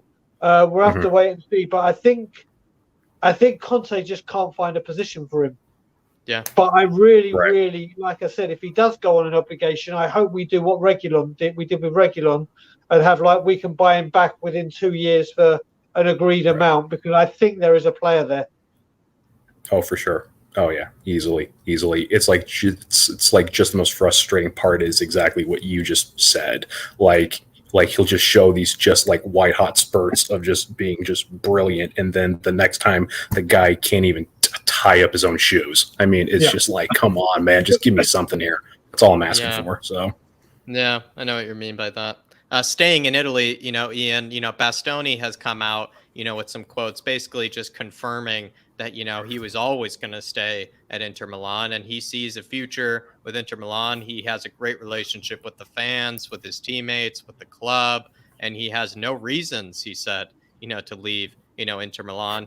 Is this perhaps something that we as Spurs fans, me, myself included, very guilty of? Maybe this is something we overlooked, that he did have a lot of draw. He had a lot of pull, to Inter Milan. There's a lot of things that are keeping him there. Sure. I mean, but also to be completely fair, though, he himself personally may not have a reason to leave, though. The club may have a reason for him to leave, though, which, as far as I'm concerned, I completely understand why he himself wouldn't want to leave. I mean, that's his club. I mean, at the end of the day, you can't. It's like, this isn't like it is like in the U.S., where you trade someone off and the player has no say in it, okay, unless it's explicitly written out into their contract. But that said, though, if it happens, great. I refuse to hold my breath on this one. I mean, it's there's just. I mean, I honestly thought this thing was put to bed, just probably this time last month, I thought. So if it happens, great. But also at the same time, for the love of God, let's just anytime I just see his name just pop up, I'm like, nothing's changed. Why are we even talking about this, right? We love to torture you, Ian. We love to torture you. We love to get your hopes up. I think I understand that. We've made Daigle, have to, keep he's probably kept the hope the longest, I think, for Bastoni, I think Brian has. So it's almost like we love to torture people like yourself and Brian. We love to torture. I completely understand that. But yeah, I mean, it's like he's probably one of those players that anything Inter would have asked for, we probably would have shelled over, no questions asked. But it really just all comes down to, if he doesn't want to leave, dude just doesn't want to leave, and it is as simple as that. Yeah, but it happens as well. There's been a lot of people that talk about it as well. It seems to be with Italian players. A lot of Italian players don't really want to venture out. If they're attached to their club, and it really is like a bond with them that is very, very hard to break. And like Ian said, if Bastoni is ever to become available, well, like you said, Jack, I've wanted Bastoni since get-go. And literally, after I was with Simeon in the We Are Tottenham TV studios, and he came out for the second time saying what he said, I was like, all right, I'm going to put this to bed. It's not happening. I'm really upset. Right. Then it started ramping up again recently. I was like, yes, come on. I was like, yes, it's happening. And today, again, it's just been dashed. And I think we've got to say now that this, just as much as we want it, this ain't going to happen. But there's things what I look upon it as well, and this is me saying it, this is something that you cannot lay fault with Tottenham Hotspur and the board. If the player says, I don't want to go, it doesn't matter how much money you chuck. He doesn't want to go. So I think we've just finally got to put this Bastoni one to bed. Right, it's right. And it's just like you said, it's like, I'm with you, Ryan. I'm definitely Enoch out. But at the same time, though, at least when it comes to like so far what we've seen in this transfer window, they're actually putting in the effort. They're actually shelling out the cash. So I have no problem just eating my words on that for now. But can this be just like a long-term, year after year investment now? Because if they can actually shell out the cash, like it's like I'm not expecting 150 mil every year. It'd be nice, but I'm not expecting it. But if this is just the beginning of how things are going to go moving forward, I'm going to be very, very happy long term with this club. Very happy. Definitely. Ian, maybe last bit of news that, I thought I'd ask you here, and it actually has to do with Gio Lo Celso. And Fabrizio Romano just an hour ago tweeted saying Villarreal are in direct negotiations with Tottenham for Gio Lo Celso. He's still top of the list for Emery, but talks are still ongoing as there are other clubs also interested. Italian clubs are exploring the Lo Celso opportunity while Spurs insist on their conditions. It looks like, maybe this is one of the outgoings that's probably the easiest to get done because there are actually people that want Lo Celso. Will we get the 20 million that we've been asking for? No. Love that. Just no. Yeah. No. It's like million or something. It'll be. Yeah. I think one of those Italian clubs is Roma. I think who's been poking around here. I've heard too. Yeah. Well. Yeah. Any three of those clubs. So many people. Gio Lo Celso. He's the pretty. He's the pretty girl, or the handsome guy at the bar. It seems everybody wants. Well, let me ask you. This, right? Let's just say that like Roma comes in and they're offering a swap for him and Zaniolo, right? Do you see Lo Celso wanting to go back and have Jose be his head coach again? Because on some level, I'm just thinking GLCC is like, I will go play in the middle of the Siberian wasteland before Jose is my head coach again. I can somehow see that happening.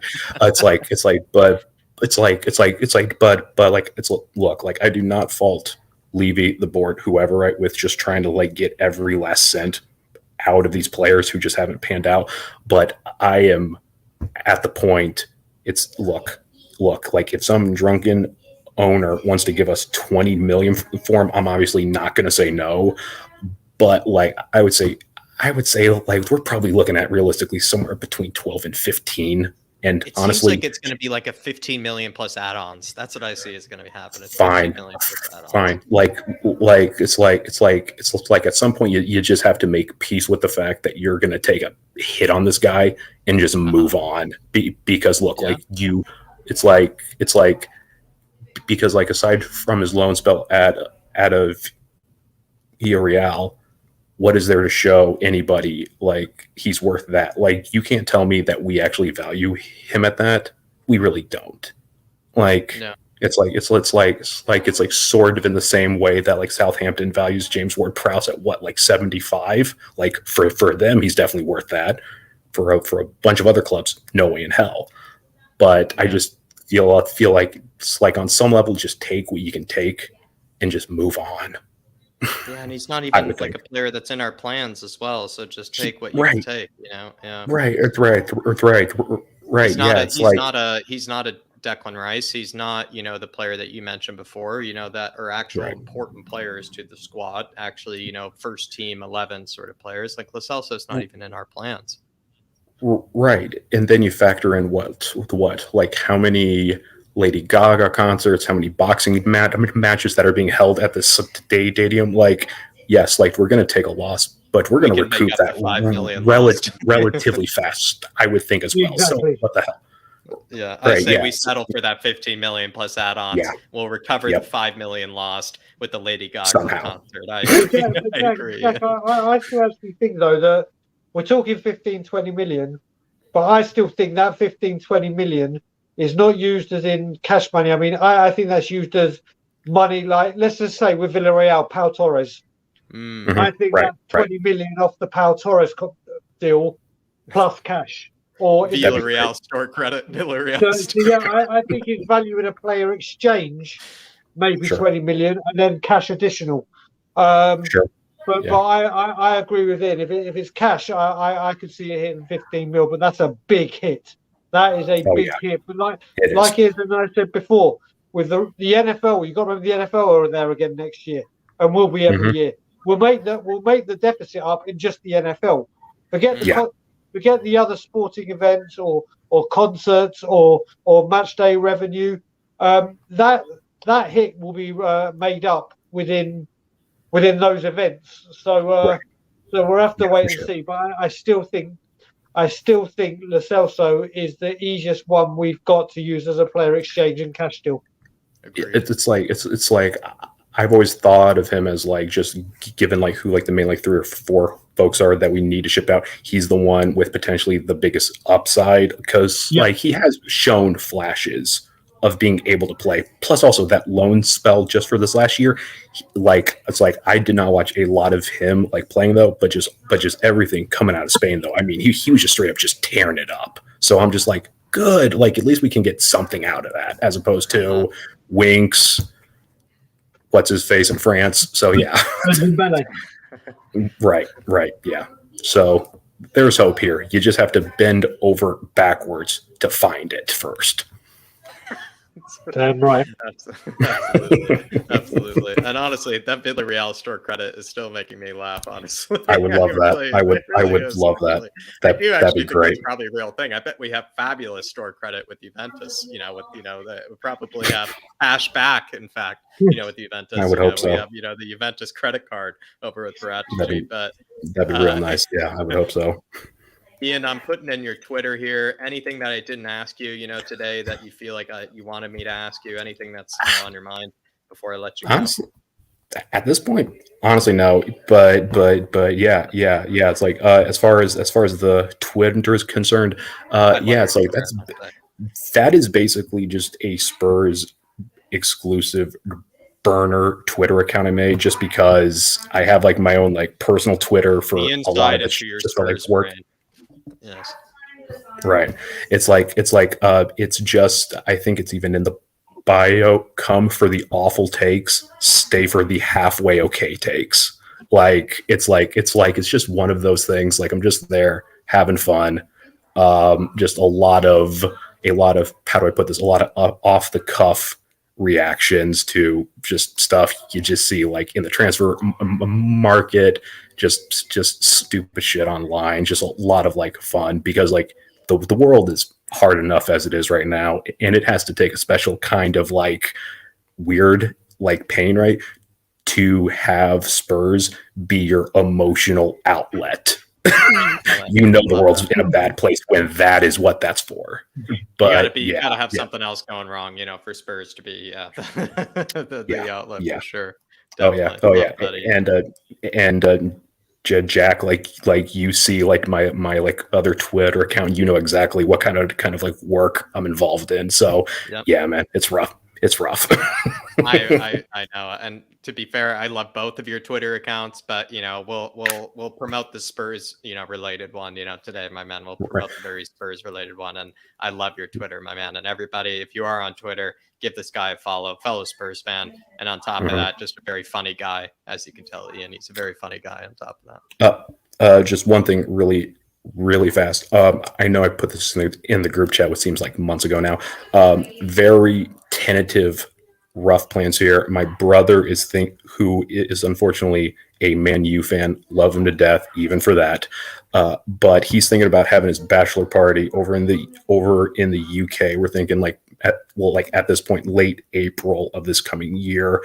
No way in hell if I know this can happen or not, because I know this would be a big haul. But I still need to like talk to him about like a few things about that. But the part of late April we're thinking just happens to coincide just randomly with the Spurs United match. I'm not saying, like, and also that's going to be, and plus you layer in the fact that Eriksson that'll be his return to White Hart Lane too. So, well, his like second return. But even if the match doesn't happen, though, I will more than likely be in town around that time. So would love to link up with whoever's around then. Okay, and obviously as the more information I have on that, I will obviously share that as well. But yeah, would love to see some folks. All right. Love that, everybody. Meet up with my man in Manchester, especially, I must say, the Manchester Tottenham, game, just to be able, to have, a bit of bragging rights as well with the brother. I think that would be a lot of fun, Ian. Right. That. Oh, yeah. Right. Yeah. Well, Ian, I'll speak to you very soon. Probably likely see you in that group chat that you were referring to. Absolute pleasure as always. Good to have you back on. Time boys. by, and I must say, pleasure as always speaking to you, brother. See you later, buddy. All right, guys. See you soon, Ian. Peace. All right, guys. Bye.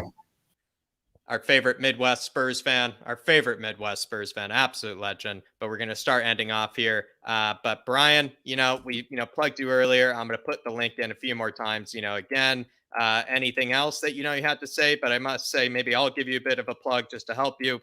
Brian has put in some huge hours for this channel. David is not obviously feeling very well. He's having a bit of a just kind of a small sort of kind of medical issue that will surpass in due time. He will be back and firing very, very soon. But Brian has filled in massively, in his footsteps, or in his shoes, I should say, and we're very thankful for it. And it also speaks to, what Brian does for other channels. He's done this for We Are Tom TV. He's done this for us. He does this for other channels. So I think you should definitely show Brian a bit of support on Tottenham on Tour, especially if you haven't hit that big red subscribe button. But yeah, that's my little plug for you, Brian. But I don't know, anything else that, maybe we missed out on before we, end off here? Just to say, listen, we have a wonderful community here that all help each other. It's my honor and privilege to help people. And yeah, listen, if you can get over and give us a subscribe, I think we're now 250 away from hitting 5,000, which is a huge milestone for us. So the race is on to get to that 5K. And then, like I said, we have so much new content coming up that's going to blow people's minds and be very interactive. So we all love our Spurs content. And if you haven't subscribed, just pop over and give us a subscribe. And we would love to welcome you to the Tottenham on Tour family.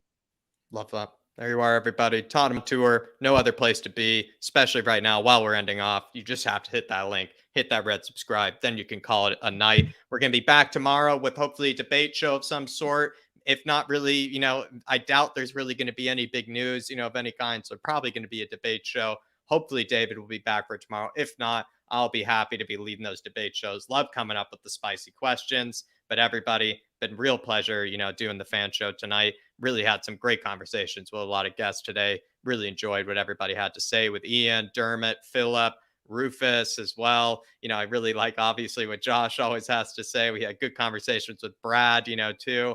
Everybody, really do appreciate you tuning in for this fan show. Hit that like button on your way out. But as always, Brian and I, come on, you Spurs. We will be seeing ya. In Conte we trust. Everywhere we go.